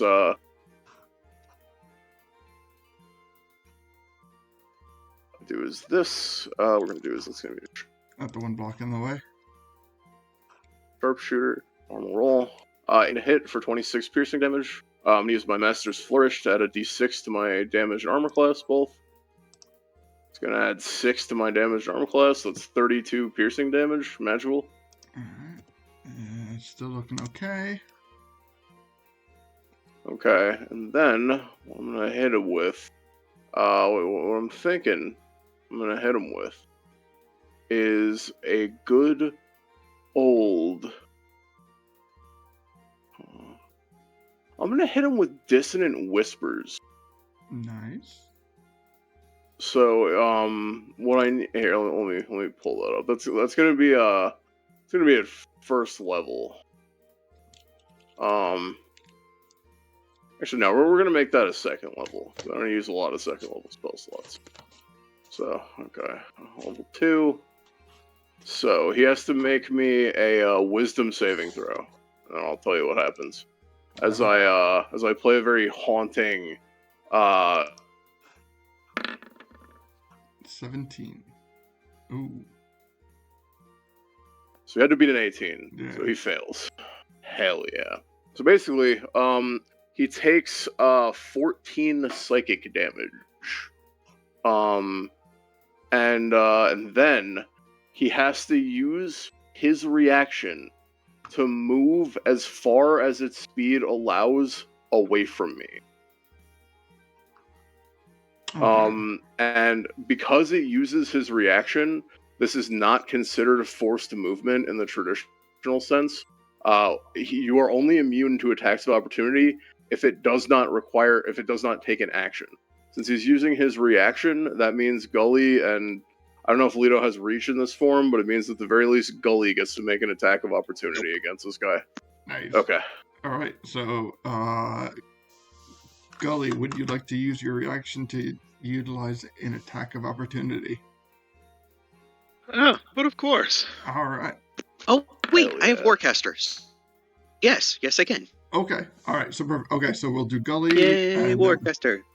Damn. All right.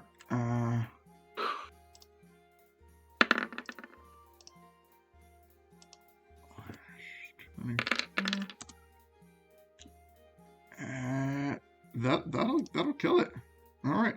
So it starts to like move away, and as it does, Gully just kind of like slashes at it, getting in like a good dig with his sword, and kind of like still almost like shrugging that off. It turns its back to Deacon and Leto, and Leto just fucking lights it up, burning to the ground. Can I like throw my hands up in the air and like the fiery like bits of like armor and hair just burning around him make it look like little sparkles as he just goes, "Teamwork makes the dream work." Yay. Absolutely. Oh man, perfect. And yeah, that happens.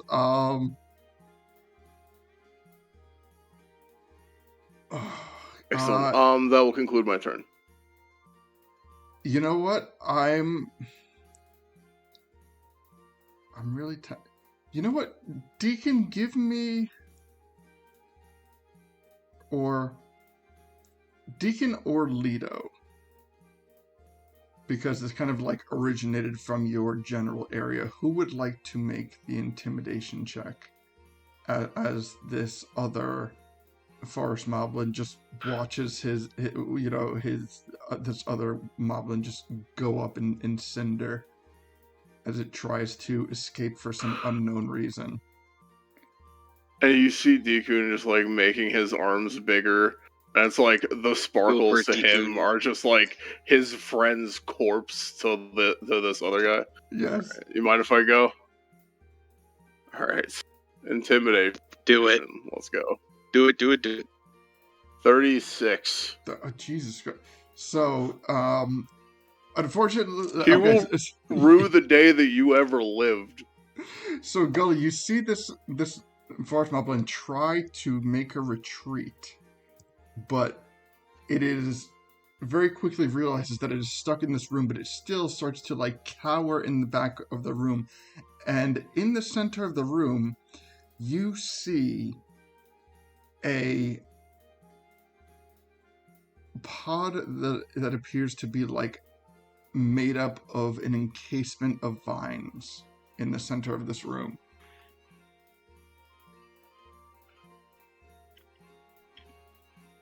All right. So, with that was Deacon's turn. So now we're gonna go to Gully. Gully, you see this moblin cowering in the far end of the room. I don't think they can speak. Let me give a quick check. Yeah, it's speaking. Do you have your comprehend languages? It's a helmet, right? Mm-hmm. Okay. Is it on and active? It is on. It is not active, but Okay. I can activate it. If I can see this thing is trying to talk, I can activate it. Yeah, he is very rapidly mumbling things. specifically Blinn. If you can speak Blinn, you will understand this. But either way, he is talking very fast as he is like cowering in this corner. Yeah, I will activate the helm. Okay. And immediately the voice starts you can understand it. It just saying, "Please don't kill me. Please don't kill me. I don't want to die. I don't want to die. I'm afraid of fire. I don't want to. I don't want any part of this. I just." And he's like starting to like claw at the Well, actually, hold on. Well, tell you what, I have the helm of teleportation on, not the helm of comprehend languages. So I do have that helm. It is not on. Okay. Because we've been teleporting around, so yeah. Okay. So then disregard everything I said. Yep. Sorry. Yep. But you do witness that he is like clawing at the vines of the wall, in a way that you could observe. He's trying to either escape or return to whence he once came, but he undoubtedly does not want to be there. And I've said you've noticed a pod made of vines in the very center of the room.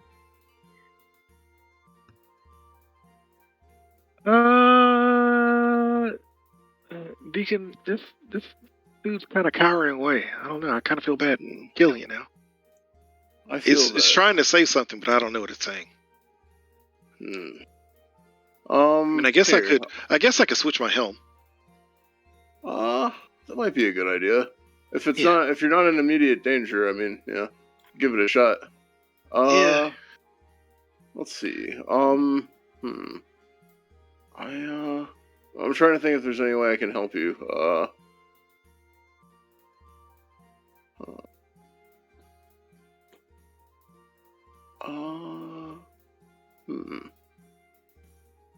See.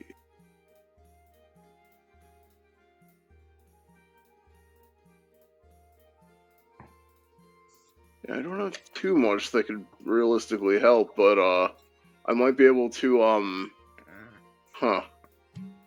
maybe if we offer him like an olive branch, he'll like, kind of, if not actively fight for us, then just kind of chill, Yeah. Let me switch my helm real quick. Oop. Nice. Doesn't require attunement. Nice. Hell yeah. Okay. Boom. Okay. Comprehend languages. Action. Cast. Boom. Okay. Hey, little fella. Well, I guess I shouldn't say little fella because you're bigger than me, but you get what I'm saying. You good? So, question: Did I hit you too bad? Did I hurt you?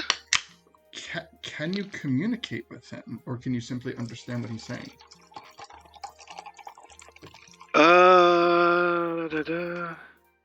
You understand the literal meaning of any language that you hear or see. You also understand any written language. No. I am not speaking it, but I can understand it. You can understand him, and he is very frightful. He is now without a shadow of a doubt. One of the things, in addition to what he's been saying, is he is clawing at the wall, and one of the new additional phrases that I'm going to add is the phrase "Let me back in." What are you trying to get into? Of course, he doesn't understand what I'm saying. Probably. He's saying, "Let me back in." I don't know. And he's clawing at the wall. Okay. I can say, Yeah, that's odd. That's a weird one. That's fresh. I got nothing. Maybe that's where they're stored or something? Maybe. Just giant moblin storage between the walls.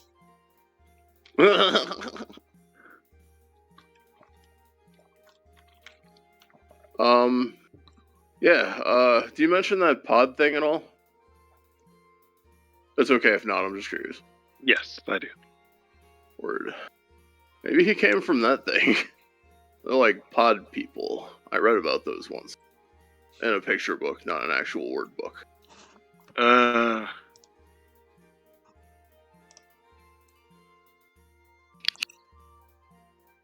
Well, what'd you learn? Well, Dakun, he sounds like he's like, really thinking, and he says, nothing really. I just know maybe it's like my magnificent mansion, but for moblins.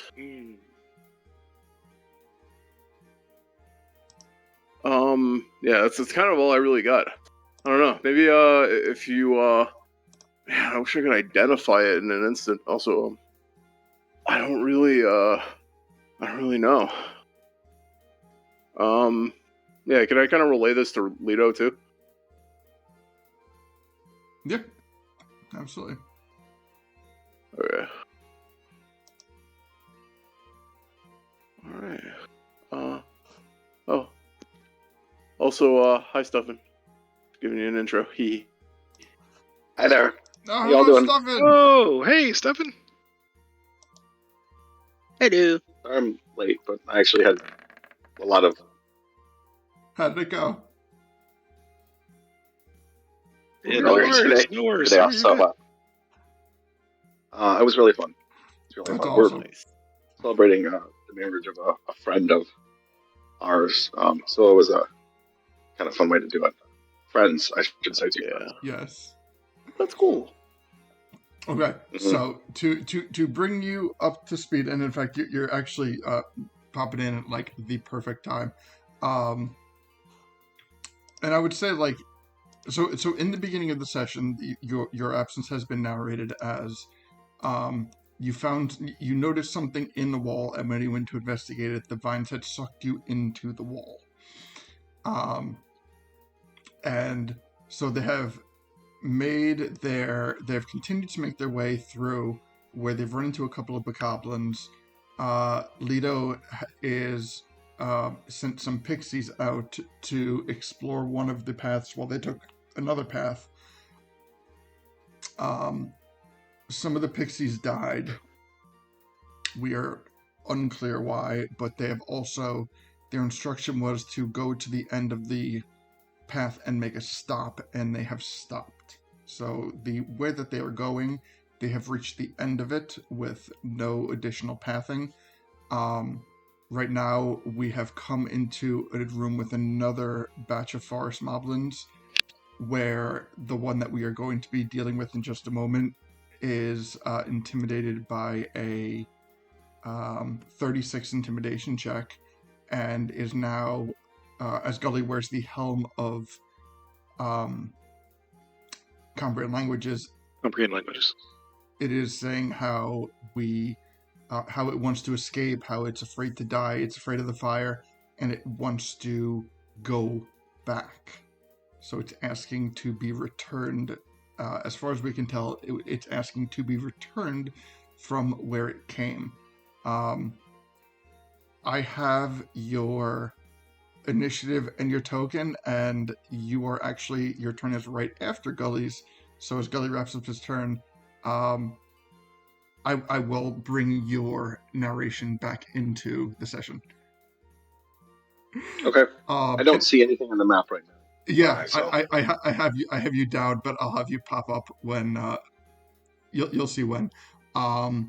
So before we move any further, any quick questions about anything that needs further clarification? No, I'll figure it out. All right, sounds good. So I will say that once you got like sucked into the wall, this is all stuff that you were able to kind of witness and behold.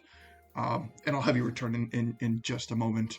But okay, so back to Gully. Gully, you are witnessing him talking about this. You're witnessing him scratching at the vines, asking to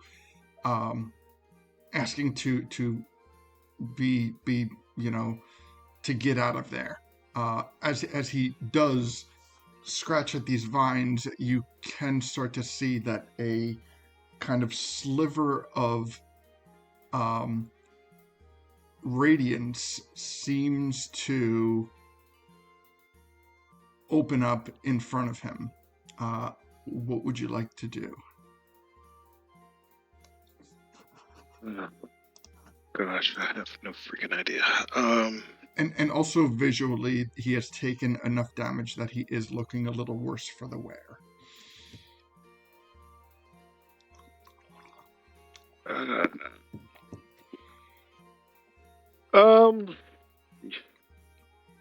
Blah, blah, blah, blah.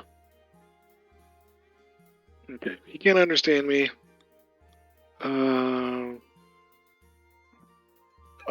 Here, I will,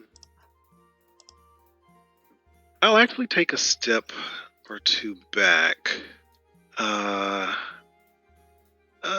Deacon, Lito, I think this is more your area. I'll let you two handle this. Okay. All right, so And Gully, I will, Okay. I'll take the dodge action. all right, taking dodge action and ending your turn, and now we are next in the initiative order is Stuffin. So Stuffin, as or so what everyone sees as this rift begins to open in the vine, presumably to let out this moblin. As the light starts to subside, Stuffin comes through the vine in his radiant presence, and I'm gonna check what this guy's initiative is. Okay, yeah, you okay? So Stuffin, you notice that this guy's trying to escape. As you have now returned, and you find yourself in this circular room with nothing but this moblin, and in the center of the room you also see a pod made of vines. Okay. And the moblin is trying to escape. Yeah, he looks undeniably fearful and is trying to escape from the opening that you have kind of like come through, which by no means would be big enough for him to fit through, but he is just like clawing at it, trying to make it bigger. Looks very fearful. Looks like he's taken a good bit of battle damage. What would you like to do? Okay. Hey there, why you running away from us? Maybe stay and talk, and we can work things out. Don't have to hurt you more. What languages do you speak? Interesting. Why do I think that's very hard to find on D&D Beyond? Where would it be in D&D Beyond? I know I put it in here. It's on the first page. Proficiencies and training.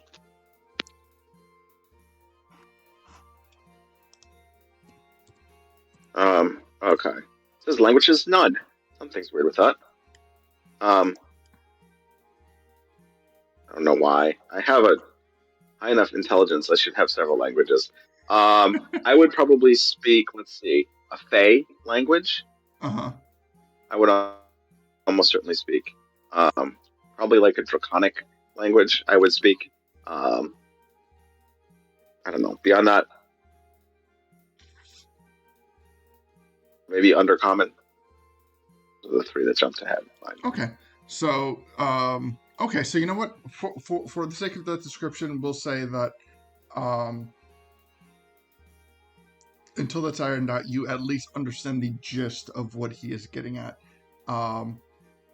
And you kind of grasp that whatever happened right before you came in was such an unsettling scene to him that he just does not want to be there anymore. Like he is fearful of his life to the point that he does not want to provide any further conflict. He's fully aware that he is outmatched and outclassed,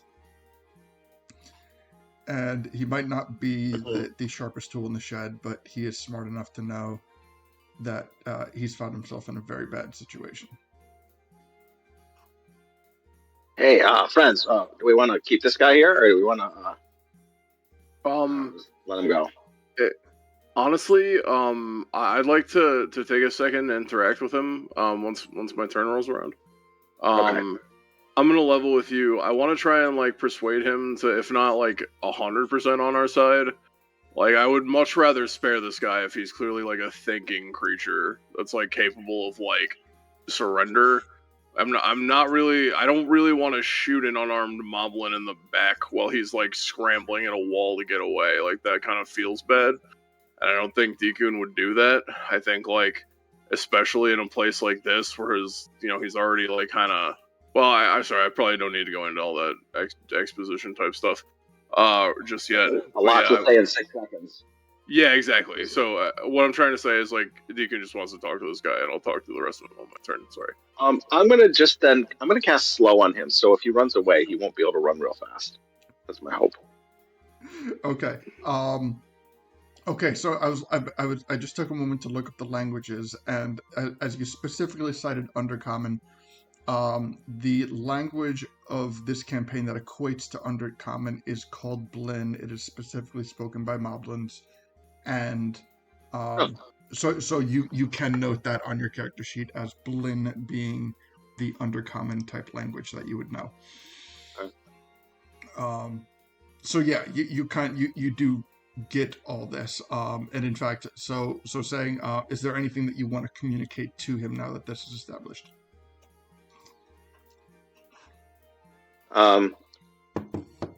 Hey guy, we just want to talk to you. Don't run. Slow down. We'll talk to you. We don't want to hurt you. Just slow down. All and right. I'm gonna slow him down. That would be DC 19. DC 19, and what kind of save is that? Wisdom. Wisdom, alright. Wiz. 2 fails it miserably. Alright, he is slowed. So as the entryway that you started to come through begins to close, you can see that he is all but stopped, to the point that he is almost he's not like laid out like prone, but he is kind of outstretched with nothing but his hand just kind of desperately grasping to this closing opening. And I will say, as long as his hand is there, the way will not fully close. Okay. So, anything else, Stefan, for your first turn? That's it. That's okay. Good. All right. Sounds great. All right. Now we are going to go to Lido.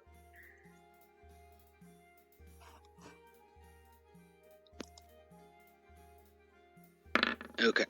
So I'm going to move so I can actually see what's going on. And investigating. You know, he's got nowhere he can actually run. He's too big to exit the room. But I'd like to look at the pod. All right. If that's cool.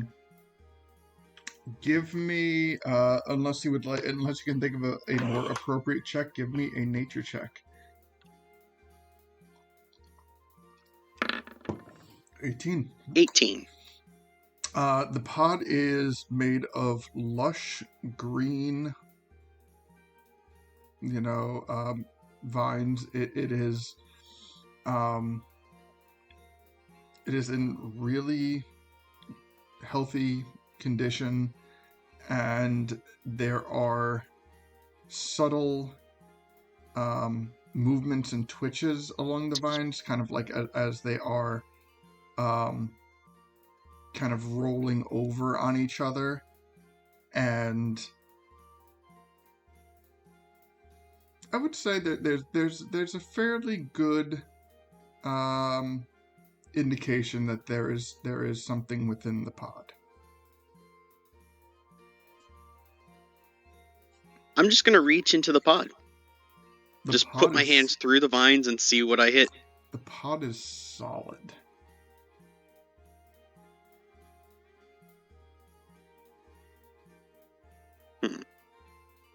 You notice that there is a seam along the pod that goes from kind of like top to bottom, almost as if the pod were shaped like one of those like piranha plants from Mario Brothers when like the mouth is closed. There does appear to be a seam that goes from the bottom of the plant to the top around to the bottom on the opposite side.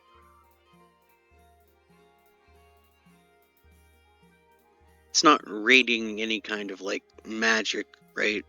This pod, like necrotic or anything that we felt before from the other tree.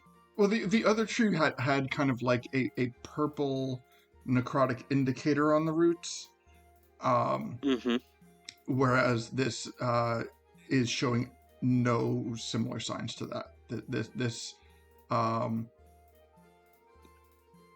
as of right now, there is nothing to indicate that this is even anything bad or dangerous, or it is simply a sealed pod.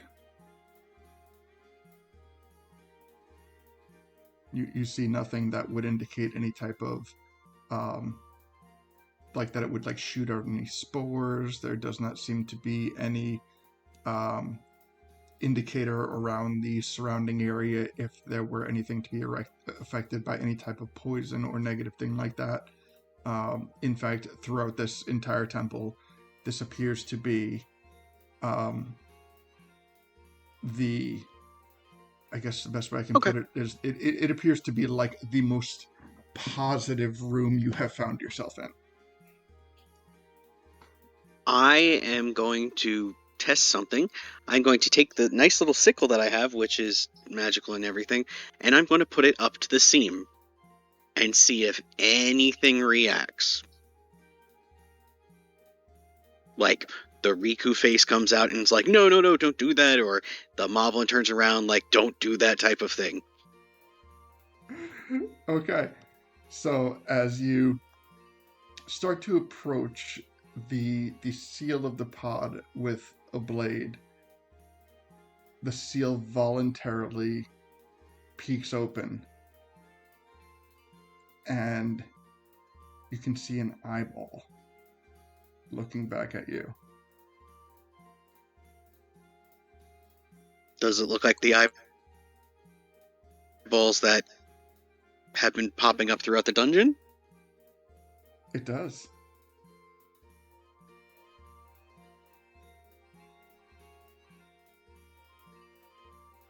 I will just state, sorry, if that's you, you should come out. You're protected now. And that'll be the end of my turn. I'll just hold the scythe to open the rest of the pod. If there's any kind of like aggressive motion, I'll just cut down on it. Okay. So but that'll be it. As you say your parting words to the scene, the half of the pod starts to like rescind back into the vines in the ground.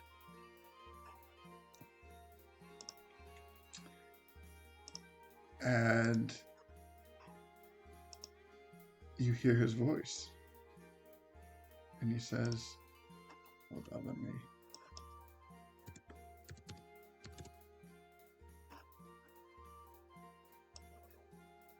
You know what? I didn't make a thing for this. So I need to... Give me one quick second and I'll forward it over.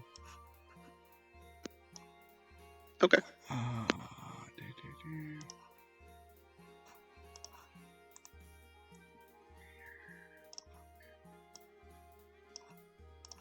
Token.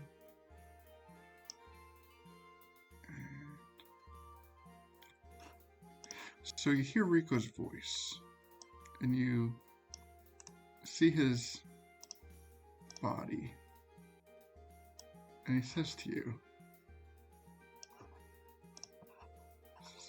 I don't need your protection.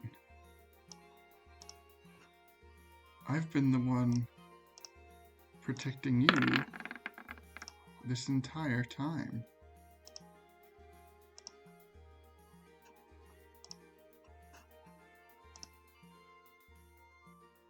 And you see this... Sorry, you cut out. Protecting you... This entire time.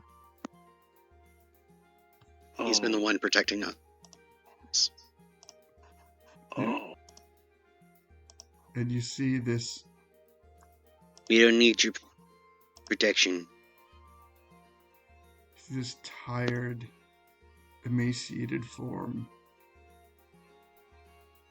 interwoven into the back of the pod. The vines in his skin appear to be one and the same.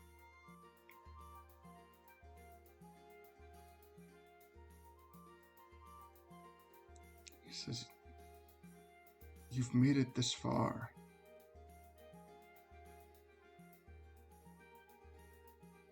But that doesn't mean you haven't needed my help."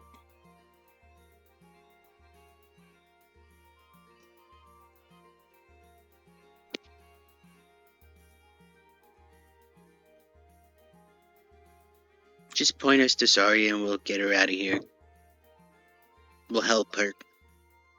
Just like we're gonna help you. Do you think you're the only one who I've been helping?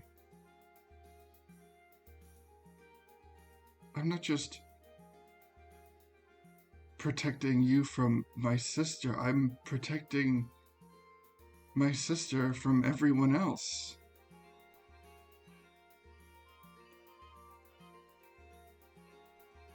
My sister is locked up. My sister is sustained.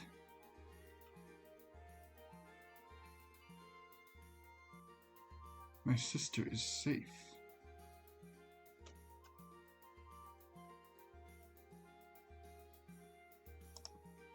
I've given everything that I have to protect my sister.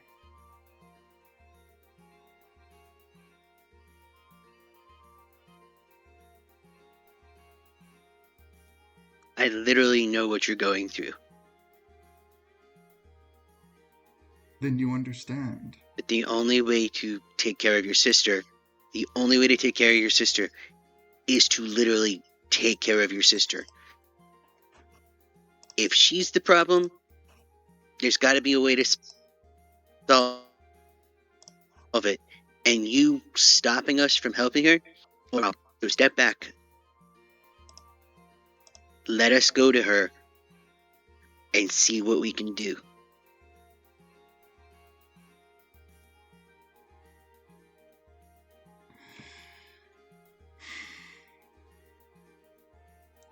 I fear that you wish her harm. We need to find out what's wrong with her before we share anything. If she's possessed by something that is evil, unfortunately, she doesn't need to be here anymore, and we need to take her out. If she can be turned good, we'll find a way to fix her. But as long as you're protecting her, quote unquote, you're just causing harm and causing harm to yourself.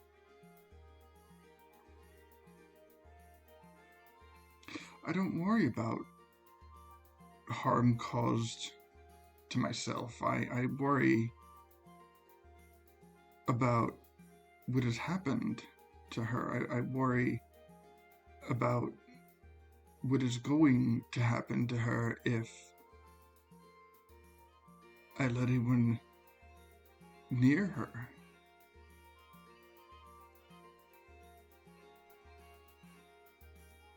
She's not well. Well, the only way to help her is treat her out.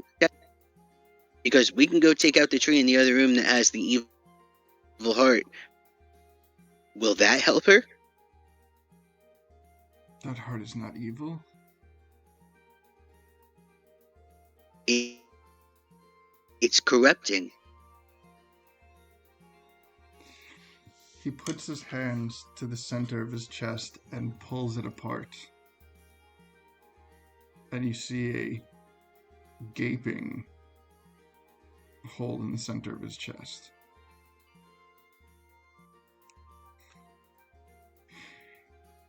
He says, "As I've said, The heart is not evil. The heart is corrupted.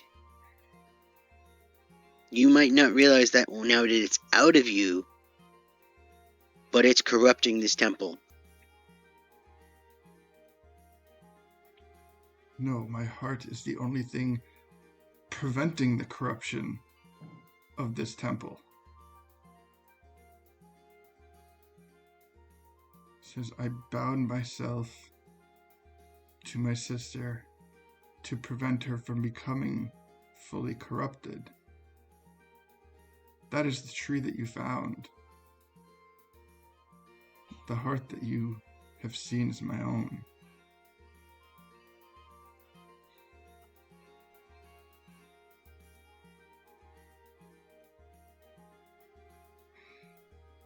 Would you kill me just to get to my sister?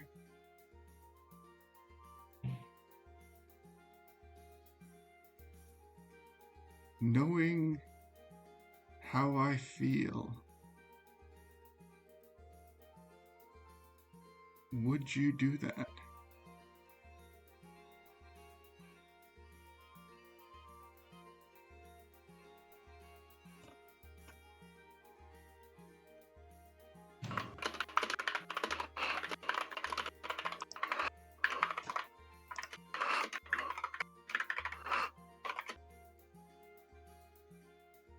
If I found out you were the reason for the corruption, yes. Sent you, DM. I'm reading it. I'm not the corruption. Kiwako is the corruption. And you keep mentioning this name.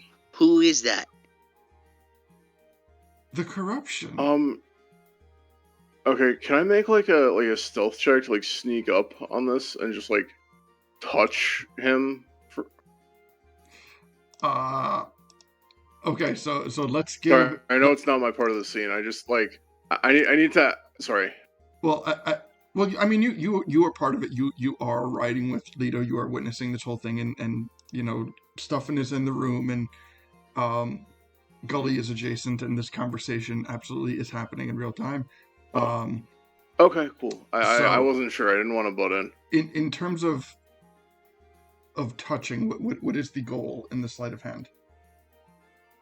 I want to cast Identify on him. Okay. Give me a sleight of hand check, and I will narrate as we continue the conversation. Thank you. So Rikko 34. says, "Oh my god." Rikko says, I am not the corruption. I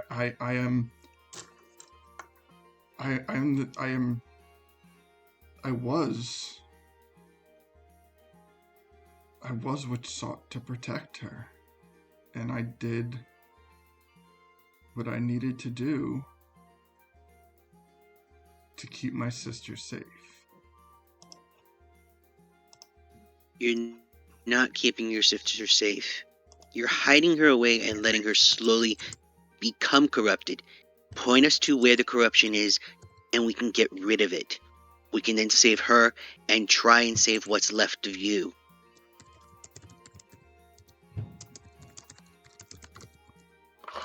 What is left of me?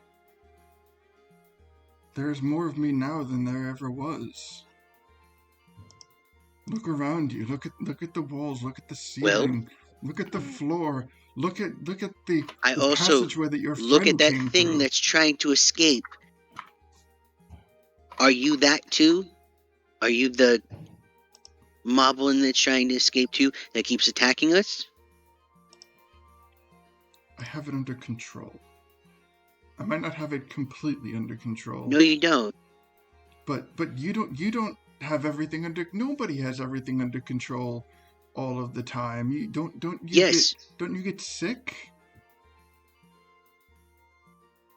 Every time you get sick, The only do thing you feel the need to do horrible things to yourself, or do you take steps to make yourself better and have better control over you let yourself? people Oh, help you. You're hindering the people who are trying to help you.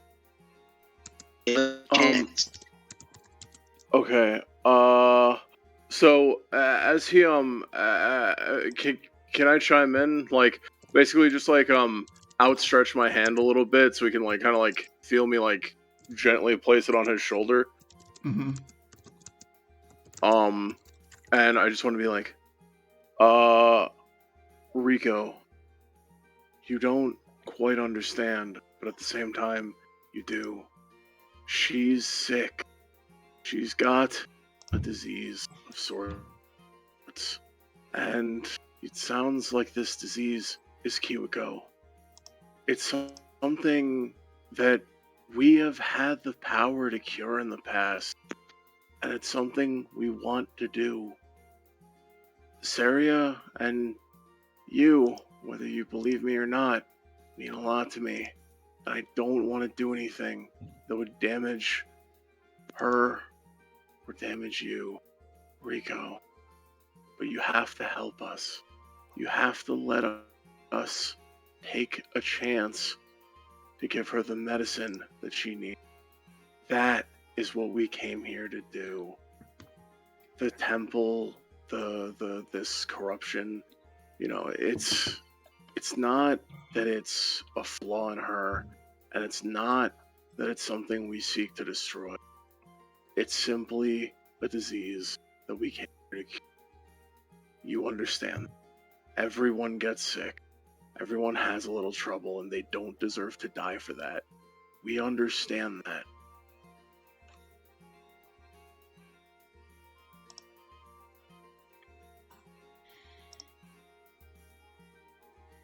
He looks at you,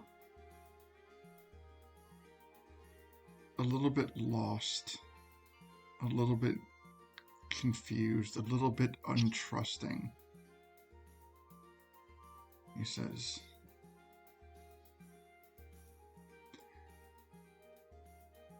"Tell me a story. It's been a long time since anybody told me a story." Okay. Do you want me to narrate out the story as Deacon would tell it, or do you want me to just give you the gist of it? Because I know I did a lot of talking. You know what? I'm going to give you a minute to formulate this story, to Perfect. to unabridge the version. Oh, I already have it. I could do this. You have your story? If you want. We can vamp for a bit if you need a little time. But I want to hear your story. I appreciate it. Okay, all right. Okay. So, essentially, is it okay if I do that? Because I do have something in mind already. Yeah. I don't just making sure. If you want to give other people a chance, I will. I don't want to get in the way of that, but I think I misunderstood what you were trying to do. No, like go for it, and we'll start cycling through Okay. post story. Perfect. Thank you. So okay. I'm going to have like one hand on his shoulder and the other hand like kind of like taking his hand to try and like get him to look at me. Of course, I'm still riding on top of Leto, so he has to look up a bit, but still.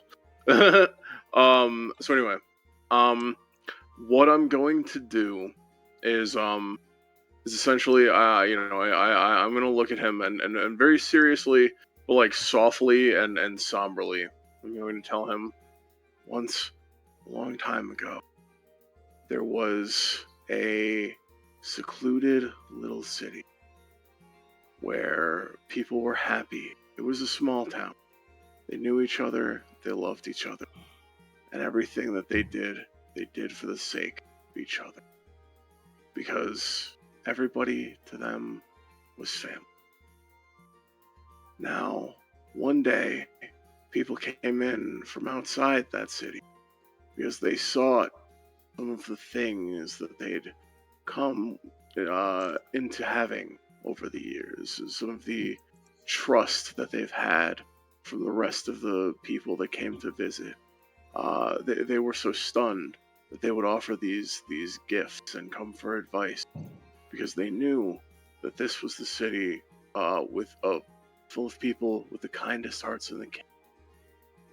And one of them was a special young boy who, when these people came and they brought things like hatred and envy, and it threatened to destroy the city, except for this brave young boy who, for the good of the city and for the good of the kingdom, he took the source of all of their stress, all of their difficulty, all of the things that they sought to stem the flow of this town's peace and generosity and well-being. He took it and he fled so that they would chase him and leave the city alone. And in doing that, he made he made a great sacrifice.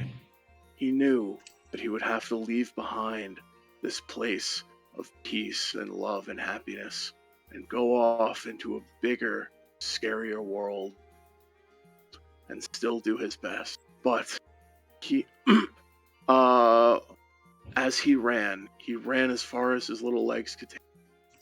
And eventually, he came to rest. He came to a beautiful, peaceful lake. And as he sat there, and he had managed to evade his seekers, the people that sought to do him and his friends harm. And soon, hours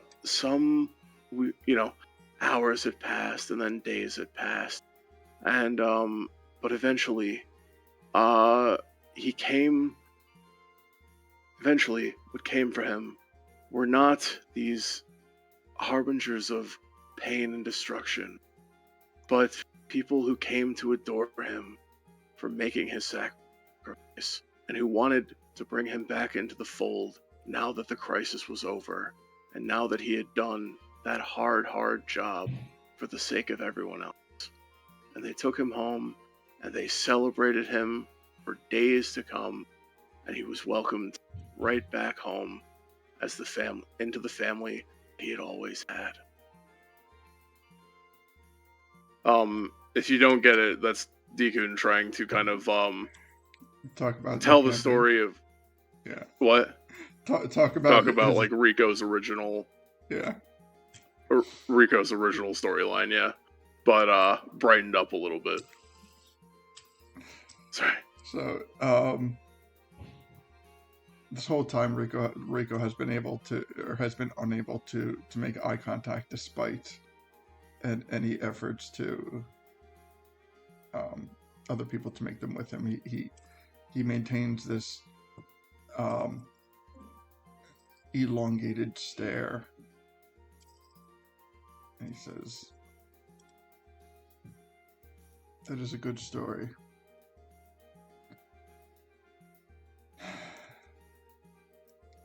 Some people are just luckier than others, I guess."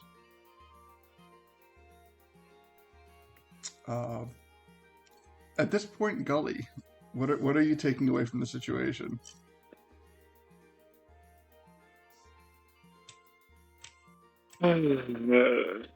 Gully is still trying to wrap his head around this. Like, okay, you're trying to protect your sister. We need to help the sister. We need to cleanse this place, but I don't want to break his little heart. But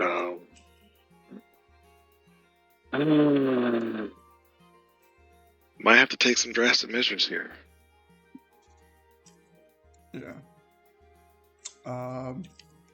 Stuffin', you've entered this chamber, at a most opportune time, you see this child bound in vines before you, Mm-hmm. with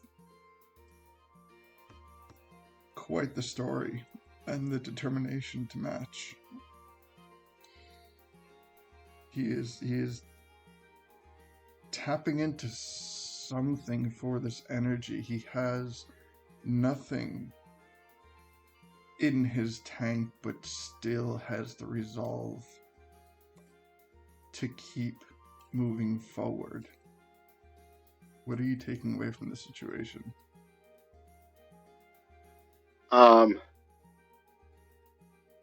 Shit. Okay, I'll do this. He's like, can I tell a story? Hell yeah. Yes. Please. So, we're at this farm. There's these animals. Longongs is what they're called. I mean, some people might just call them cows, but longongs is what we call them. And at Lon Lon Ranch, we talked to these cows, and they believe that there's this special place that they all go to, and they all kind of desperately want to get there, and they don't really know what's there, except they think it's this wonderful, wonderful place. And the only reason they think that's because they've heard other people telling them that, and they've seen Lon Lons vanish up into the sky, and they think, oh, they're going to this wonderful place, because of course that's what their friends are telling them. So, having said that, sorry, my wife just opened the door and was like, what? Okay. Having said that, I followed one of them at night, and out into a cornfield, and I was dressed like a Lon Lon. There's another one I was following, and all of a sudden this light came from the sky, and it just like lifted this Lon Lon up into the sky, and just vanished. And I tried as hard as I could to follow it, and I just flew up into the sky. It seemed like it went forever up into the moon.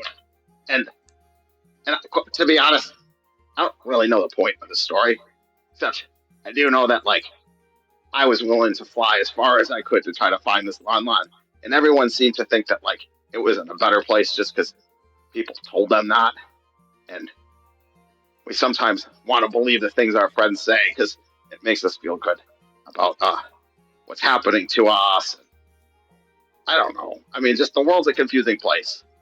And there's a lot of people telling you things that you want to hear, or they think you want to hear, or they want to hear themselves. And all I can say is, like, I've traveled a lot in this world, and the only people that I fully trust are the ones right around me. So, you know, trust their advice. That's my thing. Trust their advice, because we're here and we'll fight for you. And even if we can't fly to the moon for you, we'll try darn hard to do so.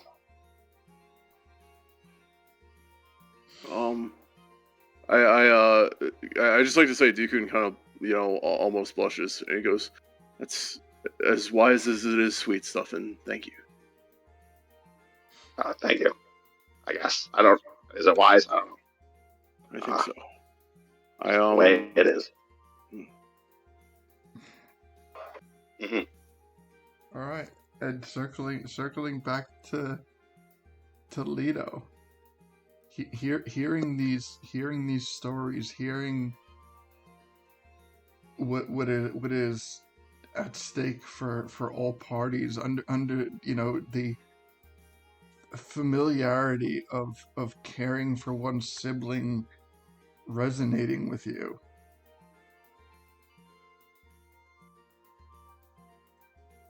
What do you do? He has exposed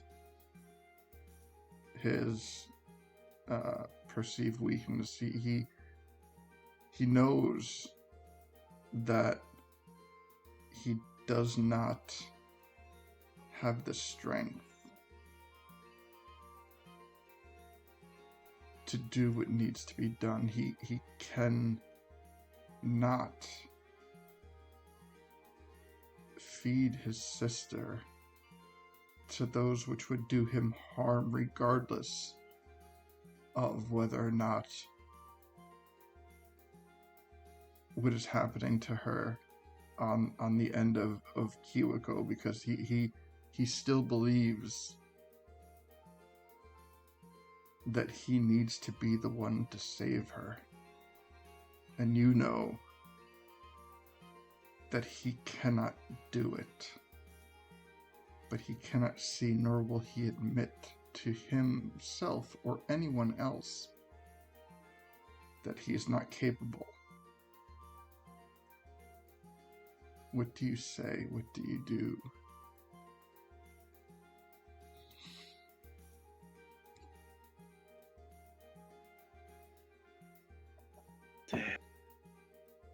Leto sees a lot of himself in him.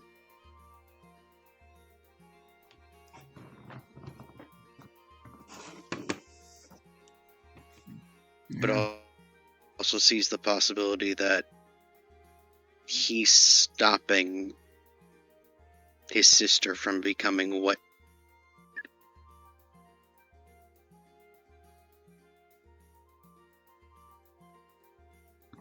Rito became. And he's not going to. Rito will ball up a fist and just punch him in the face. He'll punch Rikko in the face? Just anger at the fact that he's going to punch Rikko in the face because he can't save his own sister. And this kid, who in all essence could help his sister right now, is a wall blocking people from helping her. He is and he's going to try and knock some sense into him. He is literally and figuratively the wall that stands between you and Saria. But he is an unwavering wall. Give me... I'm gonna hurt him then. You know what? Let's iron this out. Let's see if we can put all these cards on the table. So this is going to be understood through an insight check. And we are going to put it at a point where everybody can roll, or you can give... everybody can roll, but without rolling yet. You can choose to give somebody... Is it kind of like I can't hear anything right now. Yeah, I don't hear anything. Was my mic listening? We missed you. Okay, I'll start over. So we're going to determine through an insight check. You can either have the choice of being the one to roll for the insight check, or you can forego your insight check roll to give advantage to another person. The DC for this insight check is going to begin at 20. You're breaking up a little bit too now, my man. Yeah. Maybe Puck was abducted by aliens. It's messing me up again. He's going to Lon-Land. Yeah. Yeah. Okay. All right. Hold on. Let me check my thing. It doesn't do it. Okay. Can you hear me okay now? Puck, we lost you for a good 3 minutes, dude. Honestly, I just heard something all about that stuff you just said. I have no idea. Yeah, we heard something about putting you guys all these cards on the table. Okay, so we're going to. Can you hear me now? Okay. Yeah. Okay. All right. I think so. Yeah. I'll try to get it out. We're going to roll an insight check. The DC is going to begin at 20 for the base information and continue up until 35 for full information. You can either roll, you can forego your roll and give advantage to a person, or you can forego your roll and give an action to a person, such as guidance, bardic inspiration, anything like that. So You can roll, you can assist, or you can commit an action to bump up the roll. The roll is going to start, the DC for the insight is going to start at 20 and is going to cap out at 35. All right. But base information will be, it won't be a little bit of information. Base information will be enough information to presumably move forward. It will just be missing aspects of things that I won't be telling you.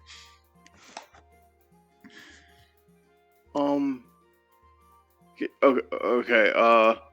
Can I have a plus 11. So my. Okay. I can give you a D12 inspiration. Okay.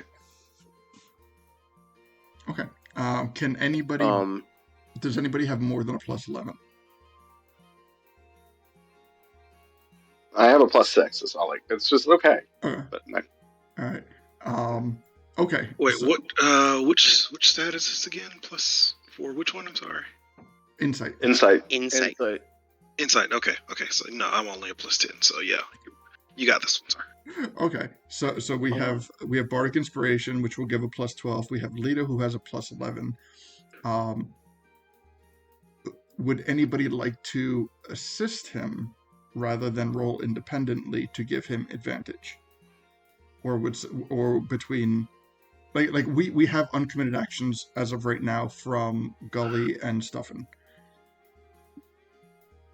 Yeah, I have a bonus action I could do a reaction I could do also to help him reroll if necessary.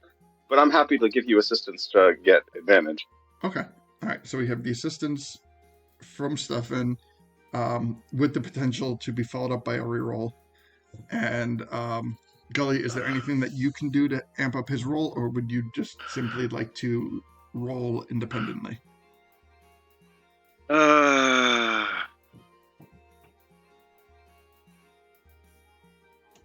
I don't really have anything that I can do to help amp up the roll. I mean, I'm proficient in insight, so I could, help in that way. But yeah, that's about it. It might make more sense if you do the assist action to give him proficiency, or to give him advantage since you also have the proficiency. Yeah, and then that's what Stuffin could be on standby to use that reroll thing, if that works. I think the reroll would not be an action; it would be like a reaction. So I could probably do both. I would allow the reroll either way. Oh, cool. Okay, sorry. Yeah. Okay, so wait, Gully, did you say you had a plus 10? Yeah. Okay, so if the roll separately. Yeah, that's true. That's pretty good. I didn't realize that. So you know what? What actually the way that we could actually do this, the way that I would allow it is I would allow Gully and Leto to roll their insight checks, and then whoever takes the higher roll gets the boost. Oh wait, no, because we're not rolling with advantage. Okay, so you know what? How about we take it one step at a time, and we let Gully and Leto roll, and then figure out where we want to throw the boosts from Deacon. Like throw Deacon's Bardic Inspiration. Sorry. So since my Bardic Inspiration is a bonus action, would you also allow me to use like a spell, since to combo with the reaction thing? Are you thinking something? Yeah, I could give them both a third level enhance ability to prop up both of their wisdom, by give them both advantage with it. Okay, you know what? That sounds good. That's exactly why we're workshopping this stuff. Yeah, that sounds Hell yeah. Great. Okay, so right. so you guys will both have advantage, and then there's. Sorry, I didn't mean to talk over you. No, go for it. So whoever gets the highest takes the inspiration. Yeah. Okay. So that means Stuffin's action's free, so I'm going to give them a level 3 fireball to inspire them even more. well, you know what we'll do is we'll hold the advantage that Stuffin will be providing after the roll, and we'll see if we want somebody else to have the advantage on the roll. How's that? Oh, that's possible. Yeah. Okay. All right. So we'll see. All right. So let's get the rolls from Gully and Leto.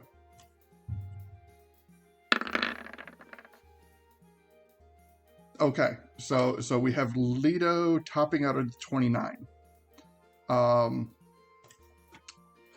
And Gully is sitting on a 25, but that's a 15 on the D20. And Leto got an 18 on the D20. So if we're going to use Stuffin's ability for a reroll, getting better on off of a 15 would probably be better than getting better off of an 18. So yeah, but they already rolled with advantage, right?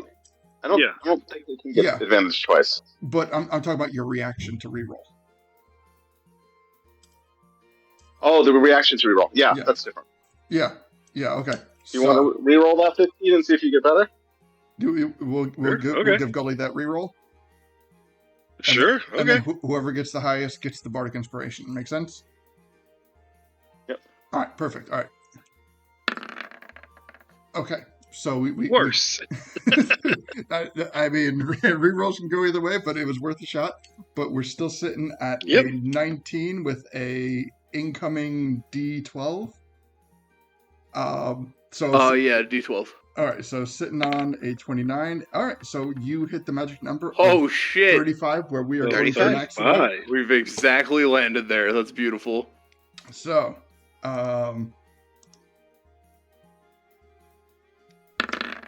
here's what we have. The tree that you guys first ran into back in what I'm referring to as room number 9.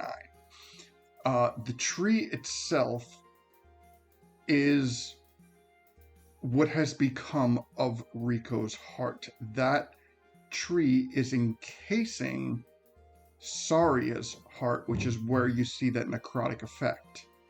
So he is actively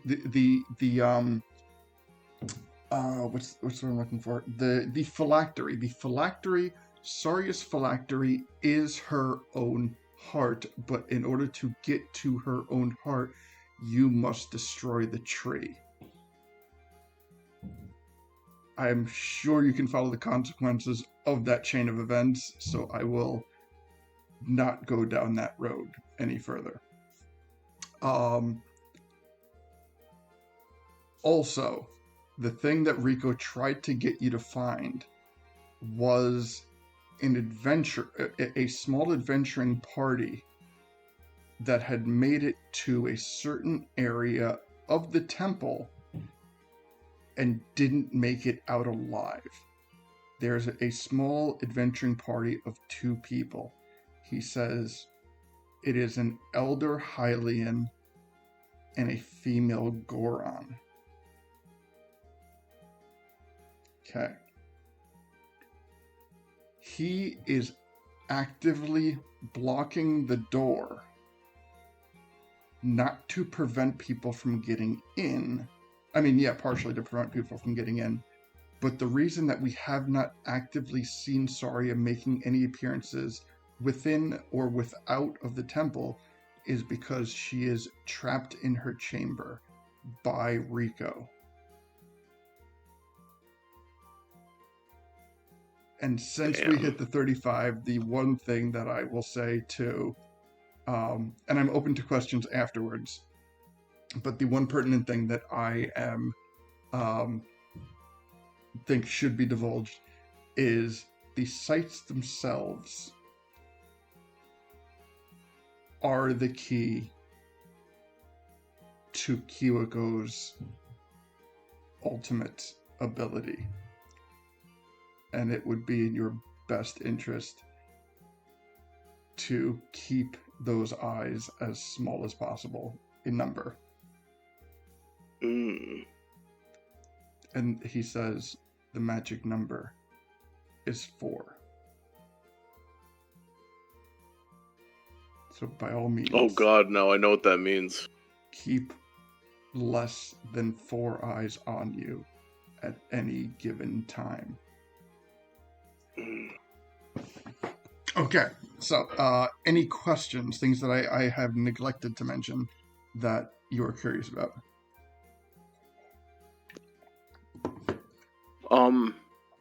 So where's Kiwako in all this? Like, is she attached to Zarya's body? Is she like? She has fully enveloped Zarya's body, much like Tico encased Darunia's body.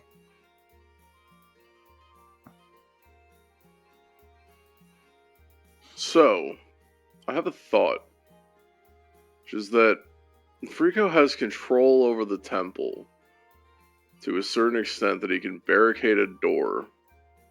Theoretically, couldn't he also open a door for us? He could. Specifically, the door that leads to the Yiga separation area that we could then Sparta kick Zarya down and see if that does the trick again.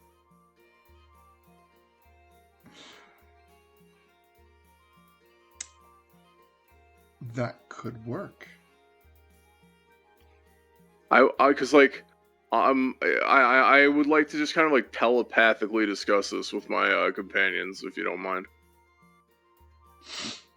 Like, what do you guys think? Worth a shot?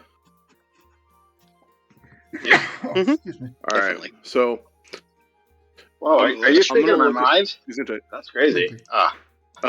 Yes, I have. Sorry, I know. Telepathy kind of weird. Pick this up one day. It seemed like sneakier form of talking. I saw you kind of intensely looking at people in the past, and I was like, what is that guy doing?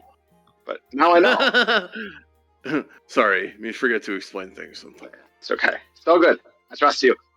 Sounds like a plan. I give him a thumbs up. All right, so I'm going to try and just like play on Rikko's like I guess just like raw emotions a little bit, because I do know him well.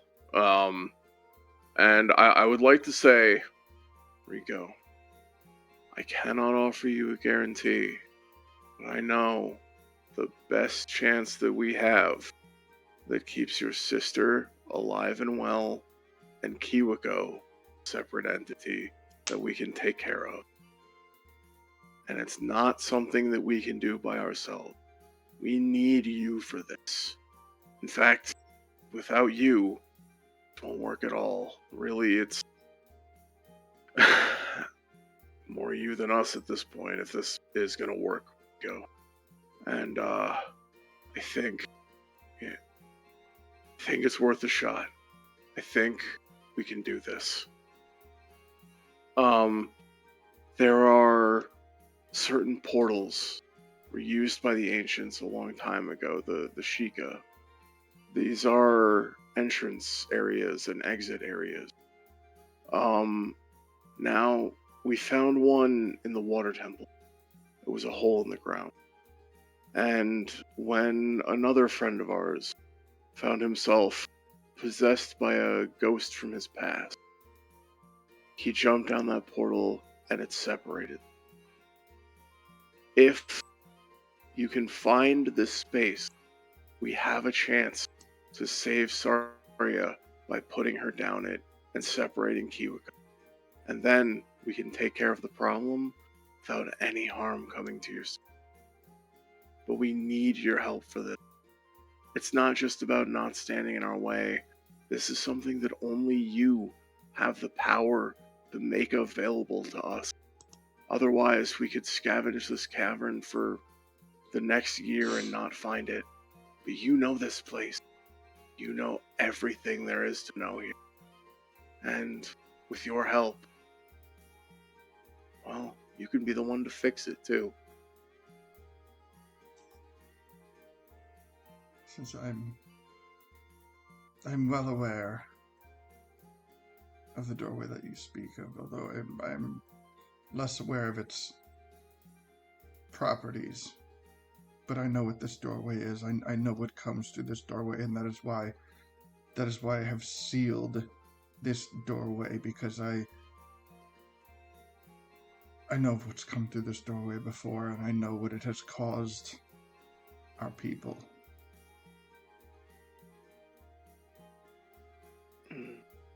Yes, caused our people a lot of trouble. But this is how we take it back.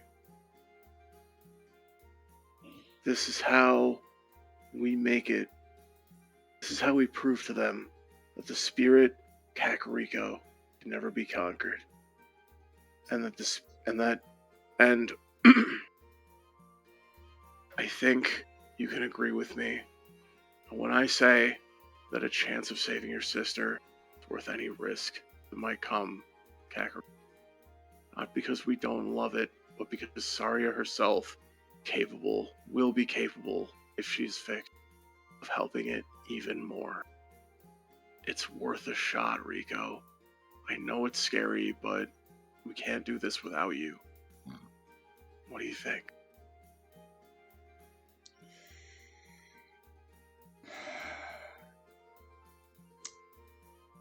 Give me a persuasion check.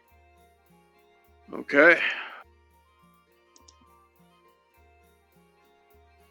Is there any way you let me subtle spell something? Or is it like too late for that? Yeah, go for it. Okay. Alright.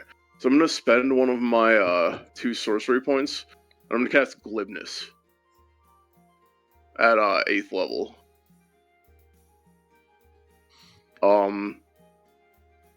Until this spell ends, when you make a charisma check, you can replace the number you roll with a 15. Additionally, no matter what you say, magic that would determine if you are telling the truth indicates that you are being truthful. Alright. So, I just want to get some insurance here, because this is very important to me. Fair.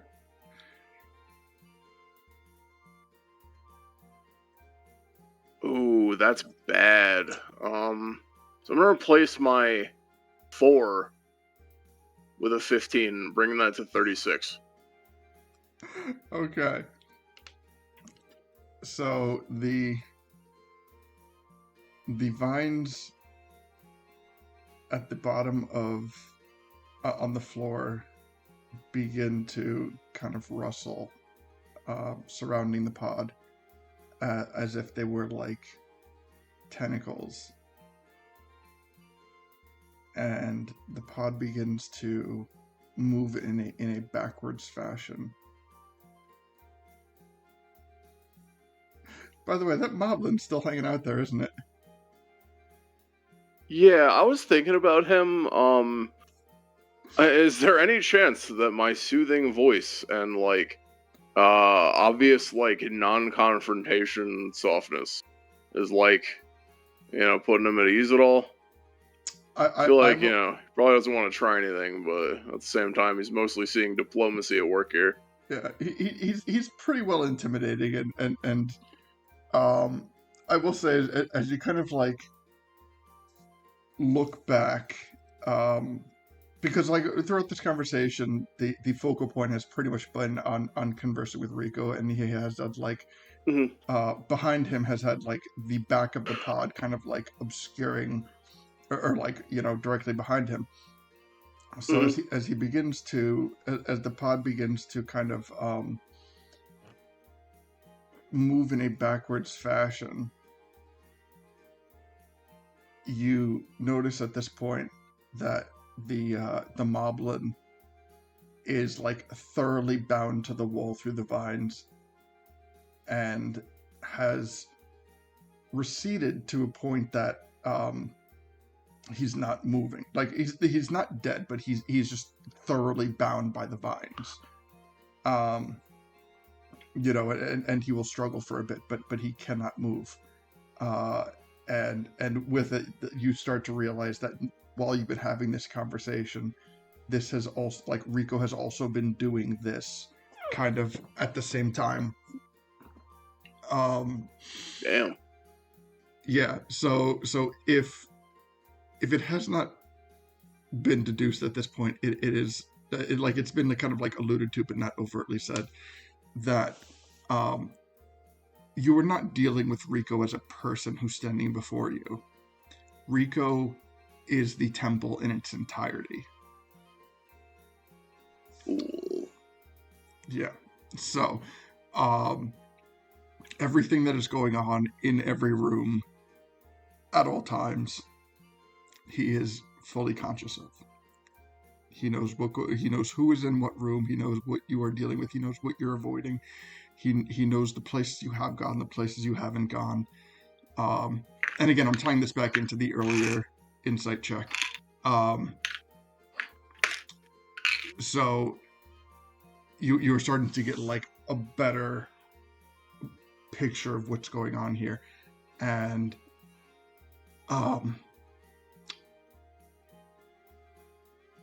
yeah, he starts, his pod begins to move backwards, and as he moves back, the vines on the ground part, and you see an old wooden hatch doorway with what appears to be like an old Sheikah symbol kind of like burned into it.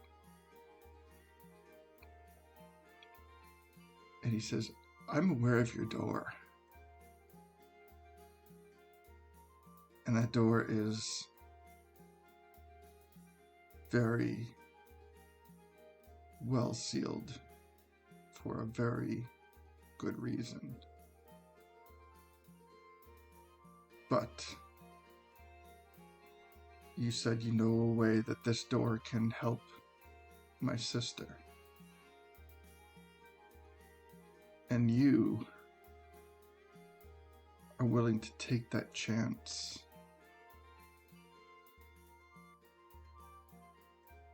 To make her better.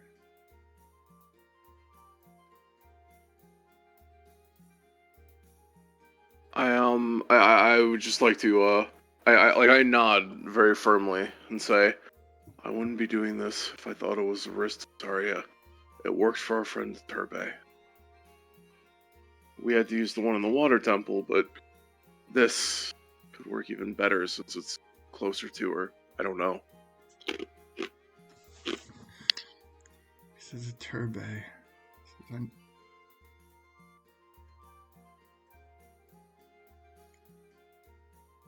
I've heard that name. I've heard it more recent than not.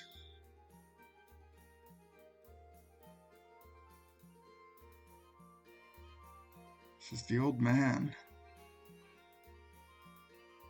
He muttered something about in a Turbe before he died. I paid no attention to it. I didn't know what or who in a Turbe was. But it didn't matter. He shouldn't have been here.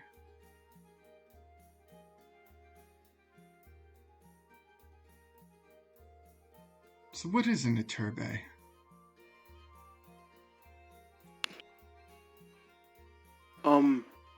It's a friend of ours. He's a nice guy. Maybe not the brightest pot meat kettle. But he means well. Is he full of greed? Is he full of wanton desires and cares nothing of those around him outside of his own self-gain? I don't think so. I suppose. I do not suppose that I will meet this Turbe. But if he's a friend of yours, I suppose he's... Well, yeah, I guess it's best that he didn't trespass.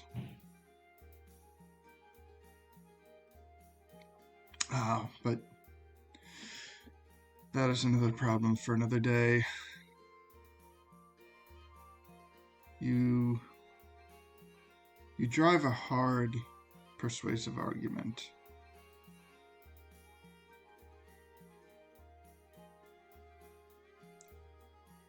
It's not going to be easy. What is it that awaits us?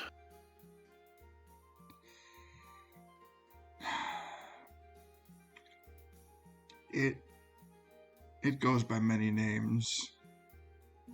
It calls itself Kiwako, but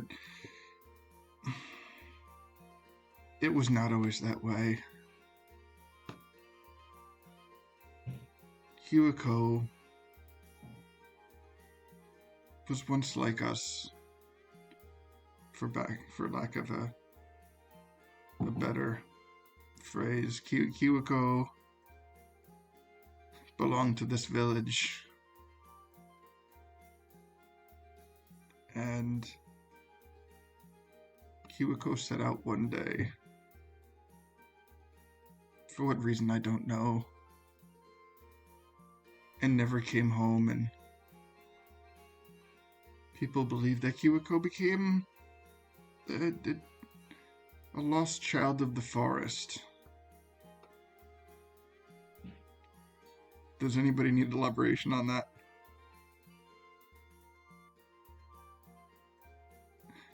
Nah, I got All it. right.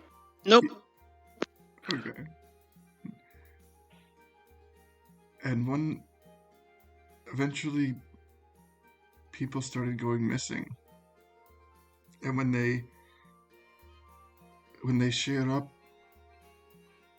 they were not whole. It started off small, looked as if, maybe they'd gotten lost and a wild animal had gotten to them, but it didn't fit right. It didn't make sense, and then the attacks became more frequent and more violent, and the bodies became a victim of hunger.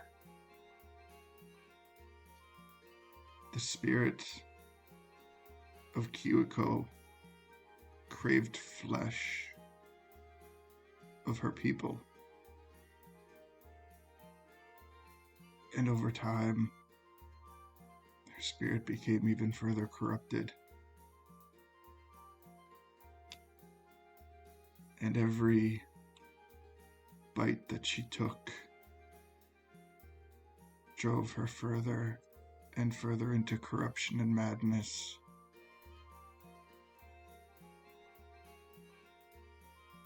Until the desire and craving for power became too much, and thought that she would pay a visit to my sister.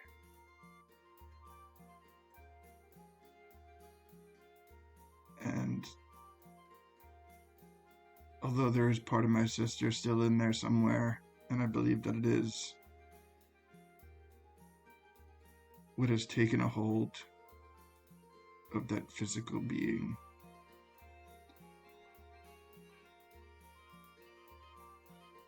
is terrifying, and it is not my sister.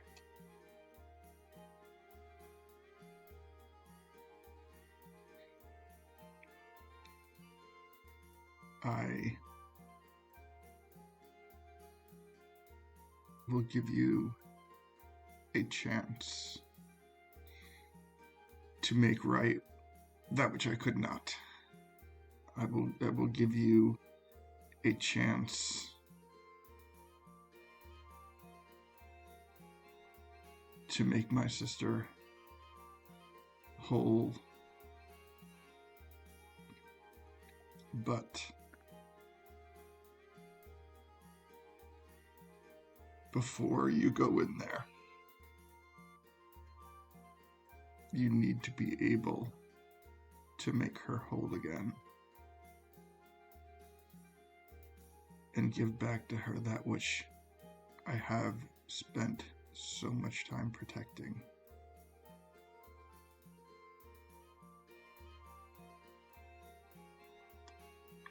And a small pocket of vines begins to stir on the ground, and it lifts up by his side, and he reaches into it. And he reaches out a black and purple necrotic heart. He says, "You must take this in with you. and you must endure it until she can have it back.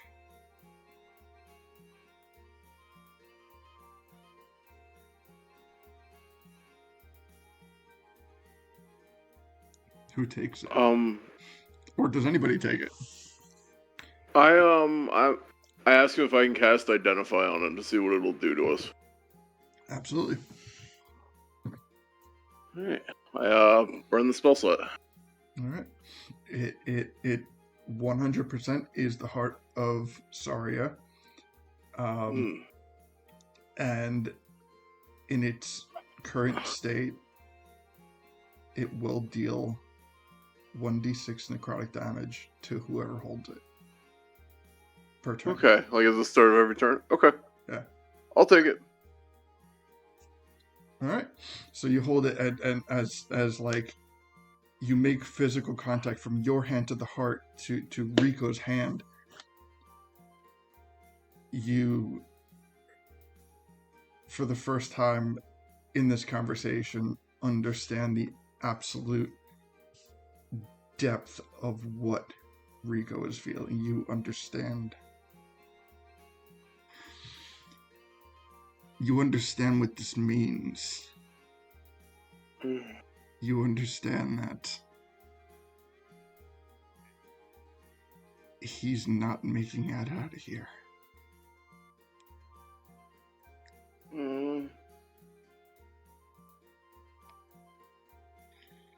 You understand that part of his reasoning that he is going to permit you, that he is entrusting the safety of his sister to you, is because he is no longer capable. It's not that he doesn't have the energy to fight off you or anyone else. It's that he does not have the ability to contain her for much longer. Shit. Can I reach out hesitant to tap him on the shoulder, like, as like a reassuring type of gesture. Mm-hmm. And he says, "We'll do our best.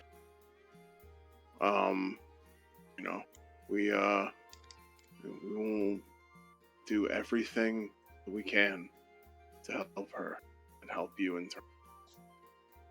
Came at just the right time." And as you pull your hand away... Oh, sorry. Sorry.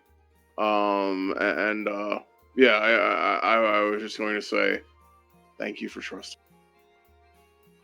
And then as you pull your hand away, you notice that a few leaves that you were in contact with kind of come off his shoulder and fall gently onto the ground, and then as they hit the ground, they immediately crumble and wither. And the ground, too, starts to brown. The terrain is no longer difficult terrain. Cool. Shit. Oh, cool, but shit. He's still there, but... Oh, okay. Like, he's... he kind of... So before I go delve... Had a day. Before I delve any deeper, does anybody else have any part of communication that they want to take hold in? Let's see. Gully, and anything you want with this conversation?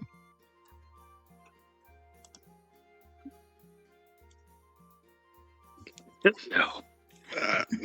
No. Lito, anything? No, I'm good. All right. And Stefan, anything? Yeah, he'll say something like, "Hey, can we share the burden of this if we need to? Like, I don't want Deacon to feel like he needs to carry it all if it's too much." Thank you.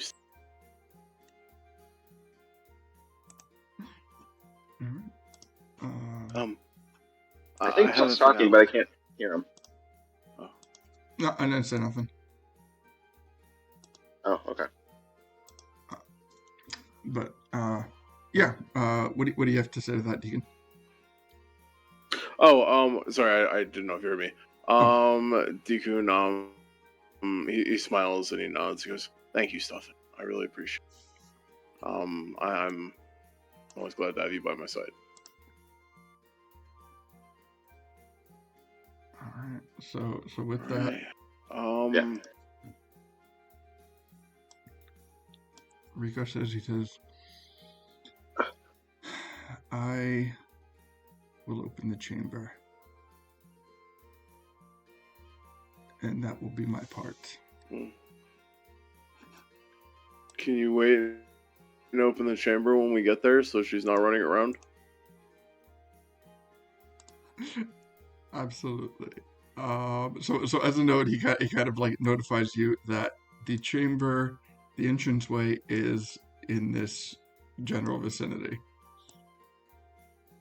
Okay. So, if we've been having this conversation for like 10 minutes, say, does that mean Deacon takes 60d6 damage right now? No, because I'm going to narrate that you will take the damage like once the encounter starts, like getting closer to Kiwako is what is going to trigger the reaction. Gotcha. Thanks. So it is weighing on you. Like this feels like a very dense, like heavy. Like this does not feel like the weight of a typical Kokiri heart. It feels like that there is something that is very much weighing it down on a moral, spiritual, magical level that it carries weight. Cement shoes attached to my hand. Yeah. Tremendous. But okay. And he says, as his last parting word, he says, I may not be able to clear the entirety of this temple, but I have cleared your way to my sister. Thank you. Ow.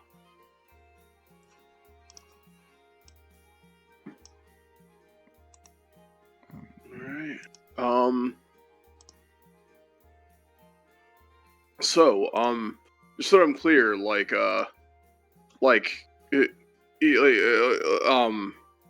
we could do the unconscious fighting, right? Like the non-lethal damage for like half damage, right? Yeah. So okay, so just to reiterate the rules of that, because I think this is our first battle like that we have to stuff in. Okay,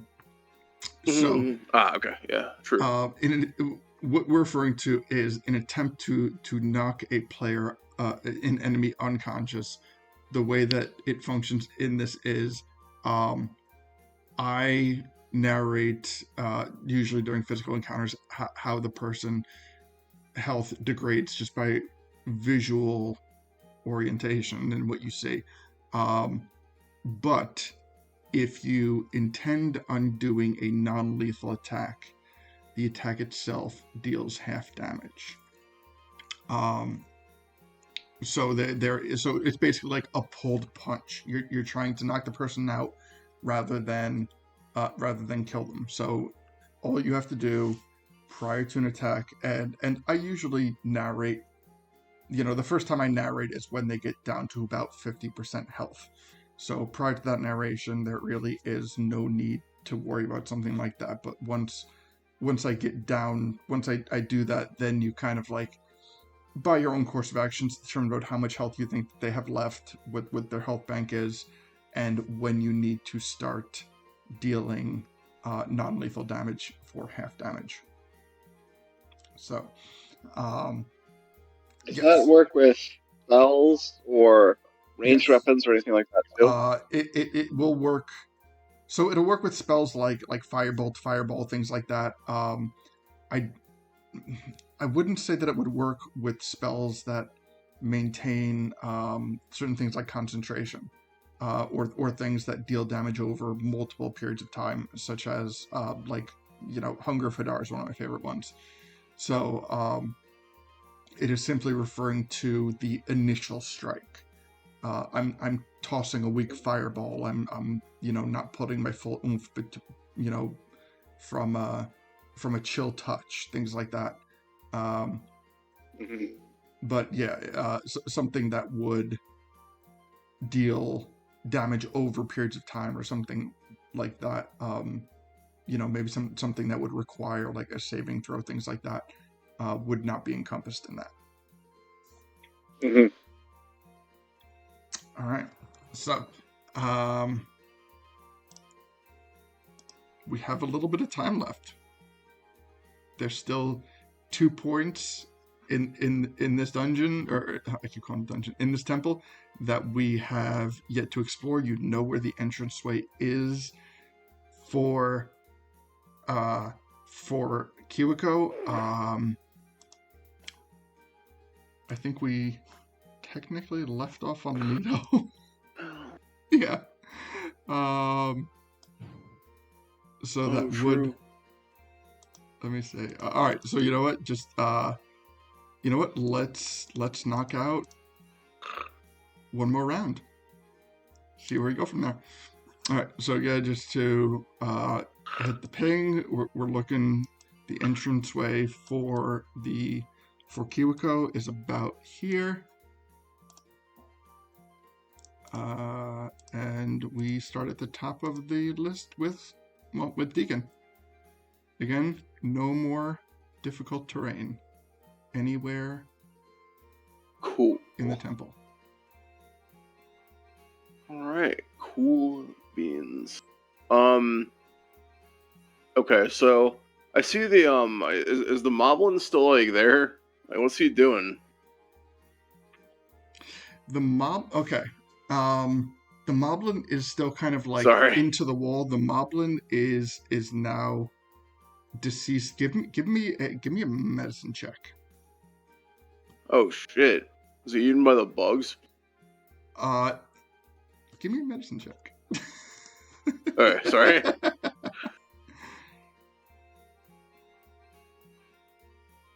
Medicine. Okay. Okay. Wow, 19. The moblin was kind of crushed by the entanglement of the vines. And as this is really like kind of like the first moblin that we have spent a period of time around, and we're looking at a 19 medicine check.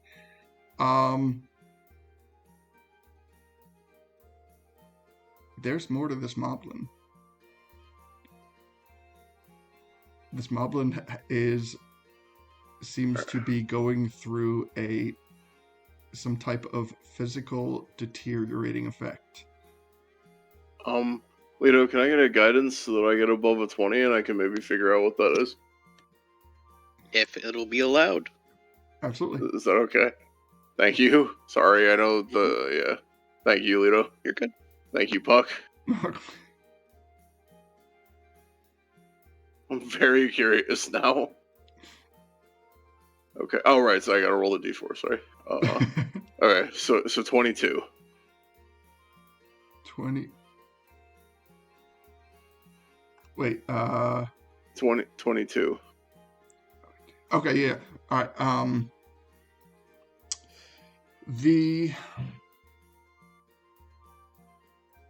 The fangs start to subside back into the skull, giving it a more humanoid appearance. The ears start to reason, the jowls start to come back up into the cheeks. The body of the moblin is beginning to shrink.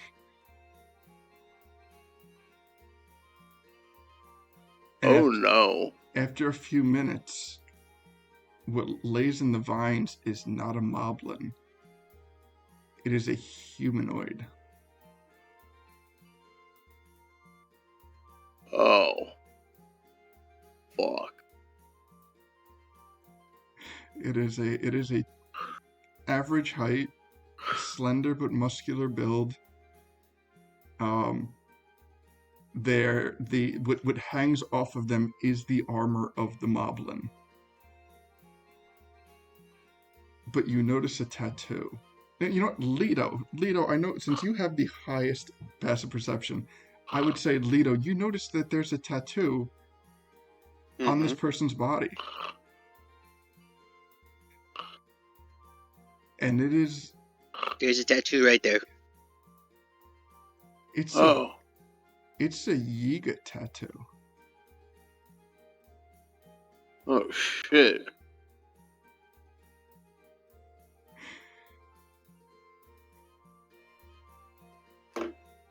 That's... I know this is bad, bro. Yeah, I think Deacon's just thinking like, oh shit, cool. Looking at the map and looking at Gully's position, and Gully, you are seeing the same thing with the two dead moblins that are at your feet. Their bodies have rescinded to that of a humanoid with what Leto describes as a matching tattoo. These are all, or were at some point, Yiga soldiers. Damn.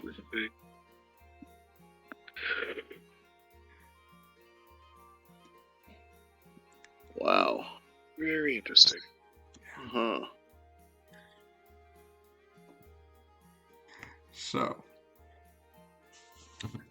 Deacon, what would you like to do? Remember, there's no difficult terrain, so you don't have to stay on me. Oh, that's true. That's true. Okay. Yeah, I'll hop on down a little bit. And yeah. Where am I? Oh, here I am. Okay.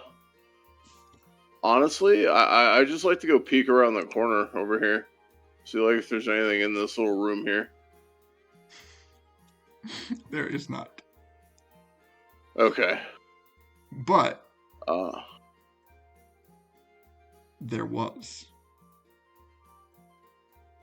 There shit, they got it. There is a small, well, not necessarily small, especially by Deacon standard, but there is an ornate pedestal. Fuck. I report. It appears like they got the Triforce. Peace.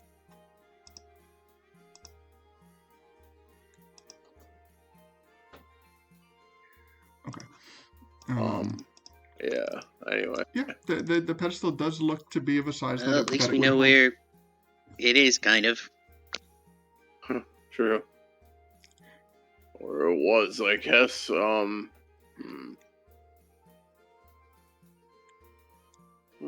well. So honestly, I use the rest of my movement to like run on back, and then I just climb on top of Lito's shoulders.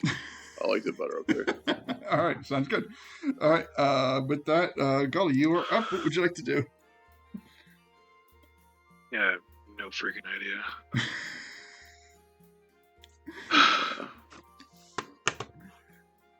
So we have the entranceway down here. We have this area over here through this wall, which Lito's pixies were found a dead end, and other than that, much of the temple has been explored.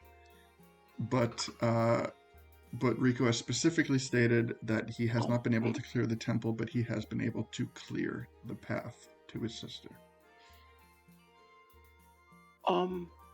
Excuse me. Sorry. I know it's not my turn, but actually, can I retcon something? Mm-hmm. Sorry, Gully, can I run on your shoulders instead? Sure. Okay, thank you. So honestly, I have plans for this. But like, yeah, I feel like, yeah, I need a little change of pace here. Thank you, Gully. I appreciate it. I will keep you safe and improve your dexterity saving throws. Well, thank you. Any clue what we should do? Well, I don't know. you have to fight that Kiwako figure if in even the best of circumstances. So, uh, I guess the idea is like, how do I put this? Huh. I don't know if we're gonna be fighting her in here or when we try to separate her from Saria, though. Which should change some things. Know what to expect when we go into Saria's room. I think we have to actually. Hey, is Rikko still around? Yes. Or actually, can I just get information on one question? Yeah. Which is, so do we have to like physically put the heart back into her when we knock her unconscious, or is this like a having it is like good enough, or we do it at the moment, or like how's that gonna work? I don't want to fuck that up. And it's like, oh yeah, since you were still holding her beating heart 10 feet outside of her chest, she's dead. You idiot. I don't want it to be that. I will say that there will be a point in time, presumably after you have separated Kiwako from Saria, and that would be the intended time. Okay, cool. I will say that the energy that inhabits Saria's body will let her sustain life for a brief period of time where Hell yeah. she is separated from Kiwako. Hell yeah. Okay, thank you. So honestly, we could take a cursory peek through the dungeon to check things out a little bit more.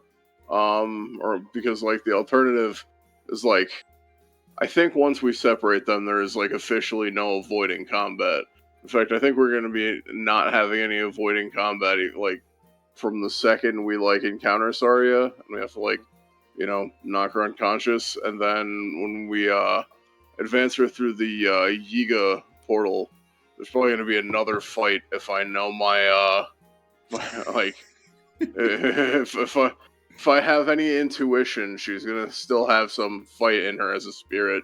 So we'll have to be really careful. This might be a dance in two parts. Okay. So yeah, I don't know if there's anything you want to do to like kind of keep up, like prepare or anything like that.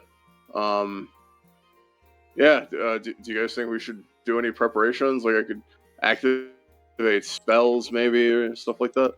Make sure everybody's fully healed. True. Gully, are you still wounded? I am, but I can just do a second win. That should be good enough. Okay. Yeah, I'm at full health. Okay. We can't take a long rest because you're going to be taking D6 damage every turn. Definitely. All right.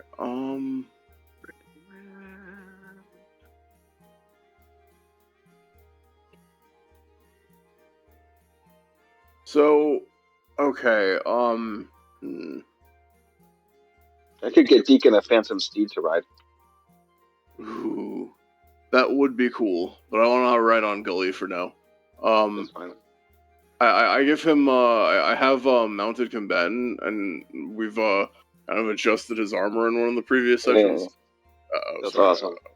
I was just sorry. Yeah. Anyway. I'd like to. I'd like to cast. Okay.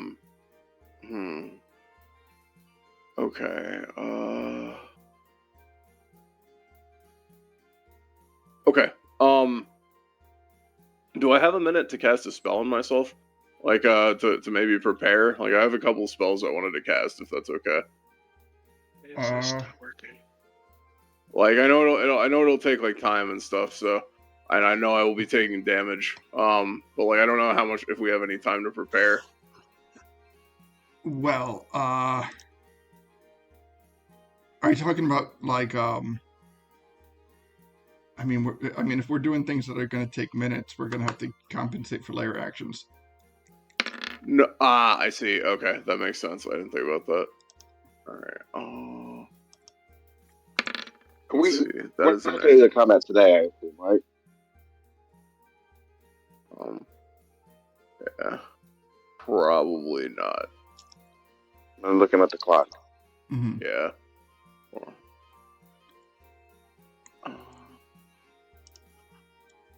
Okay,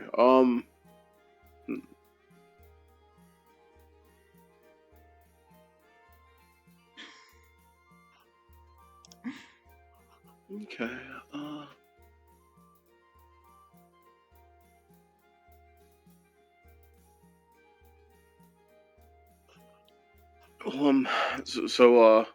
yeah, I guess, yeah, well, if we're, I don't know, do you want to do any, like, buff type stuff before, or since we're, close to the end of the session and we're probably not doing combat, do you want to just, like, wait until next session, or, like, what do you think? I know I'm definitely going to hit Blazing, but that's a Um, bonus action, so... Okay, is it concentration? Yes, it is. Okay. Actually, hold on. I just forgot if it was concentration or not. I believe it is. Yep, concentration up to a minute. Okay, cool. Hey, this is maybe a weird question. Can I ask you what other kinds of, like, neat sage spells you might have picked up?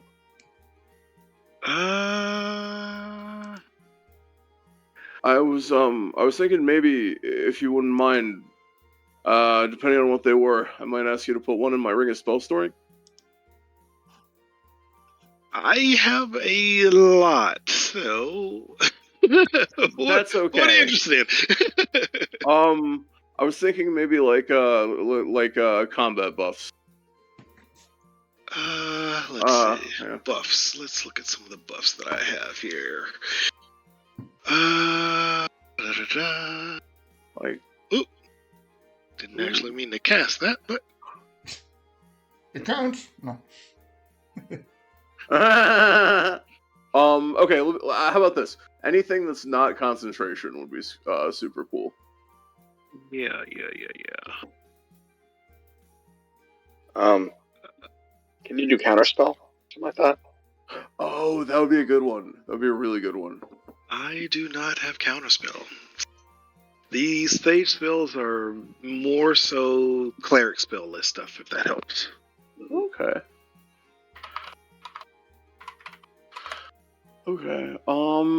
Yeah, that's fair. I appreciate it. Well, we'll maybe table that for now. Yeah. I'll make sure I'll complete a little list for you and shoot over to you. Oh, thanks, man. Appreciate it. Mm-hmm. Actually, better yet, I'll send you a link. That way you can just see all those spells. Oh, cool. Oh, you use one of those D&D Beyond things? Well, it's a link specifically to like the Sage spell list. Gotcha. Okay. Cool. And then you can sort it by fire, and then you can see all the fire. Hell yeah. Spell. All right. Thanks, man. That's cool. I want to go into combat with Big B's big hand. They're just Big B's hand, but it's big. That's a good idea.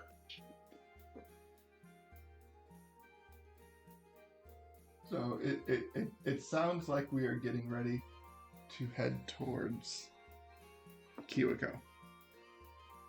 Yeah. All right. So there, I mean, so there is like a little bit of distance before we're gonna hit the opening that actually, you know what? Just for like So we start the episode off at like a really next episode off at a good point. You know what? I'm going to. Where's my? Okay. Can I do two quick things? Yeah. Then. I guess I have a spell that you can put in your ring. Oh, what you got, Lito? How about Mass Cure Wounds? Ooh, that's a good one. That would be awesome. Okay. Thanks, man. So I will give that to you. I turn around after, giving that to him in his ring. Come back in here, and I will cast a spell, and that's all you'll know about Lito, because Lito's going to disappear. Oh, shit. Okay. All right. So what I'm going to simply do is I'm going to bump the So I just shot you the spell list. I'm gonna like or the move. link to it. Hell yeah! Thanks, man. I'm check that out in a sec. Let me see. Yeah, okay. That'll all pop on my screen. I'm going to move you guys to the part where you come through, and then you come to a 4-way hallway, and he sends you down into a dead end. And then the brush starts to thin out. And you find... Where did everyone go? Here, I'll move you. I can move you, Stefan. They moved you over here. I'm just flying around here. Oh, okay.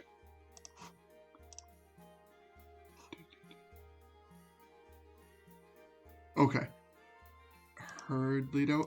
Okay, so I'm going to read this last bit, and then this seems like a good place. So, as you come into this room, you can hear a savage creature thrashing about. Its howls send shivers down your spine as it tears at the vine walls trying to get through. Once the party makes it through the room and goes down the southern hallway, which is where you are now, Soria's heart begins to pulsate and the vine walls disperse, leading to a dark hallway as Kiwako awaits. So, the hallway is long and dark.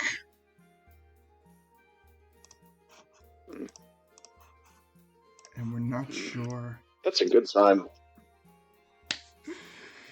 So, the battle with Kiwako awaits.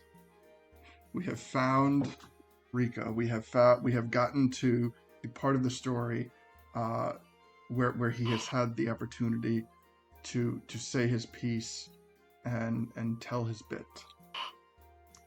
There's a couple more things that, well, there's really only one more major thing outside of this that we have left in this temple to do or not do, but the boss battle awaits. So, I think this is going to turn out to be a 4-session run, which is just perfect.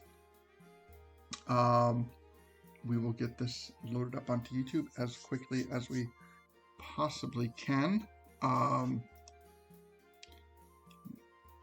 But that being said, I want to thank everyone for joining us tonight. I want to thank you guys for joining us. I'm so happy that Stefan could make it. I could not think of a more justified or appropriate period of absence. So he's had a nice long full day of D&D, whereas we've had just a few minor hours. I want to thank everyone for joining us tonight. I want to thank all of our awesome players for being here and making it through this temple and getting into this final bit. So I'm very excited for it. I can't wait till we do it. So just as a reminder, next week we will be doing a chat session. The next Forest Temple episode will be 2 weeks from today. Best way to stay up to date with everything is to join our Discord, join our Facebook group, subscribe to our YouTube channel. Those are the 3 main awesome things. And again, just as a reminder, next week we will be having a chat session, but we'll be having a very special chat session because we will be doing our best to try to to recreate Link as a character in the world of Elder Scrolls, specifically playing Daggerfall 2. Elder Scrolls 2 Daggerfall. We will be making Link and running it as best as we can, and if it's if it is a fun and thing to do, then we'll continue it until it's not. But it will still be considered a chat session. I believe Daggerfall has a channel on Twitch, so we might have to try to switch it to that so as to not confuse any viewers. But we'll figure that all out. And between now and then, I will update our voting channel so we can kind of get the things that we need to get to vote on to get this thing rolling. So, things like I said, if we're going to follow the main quest or just do side quests, any type of buffs or debuffs that we may want to give to the character so the character creation goes a little quicker, and things like that. So, again, I want to thank everyone for being a part of this, and we'll see you next time. So, until then, be happy, healthy, safe, and warm. And bye. Bye. Bye. Bye. Bye.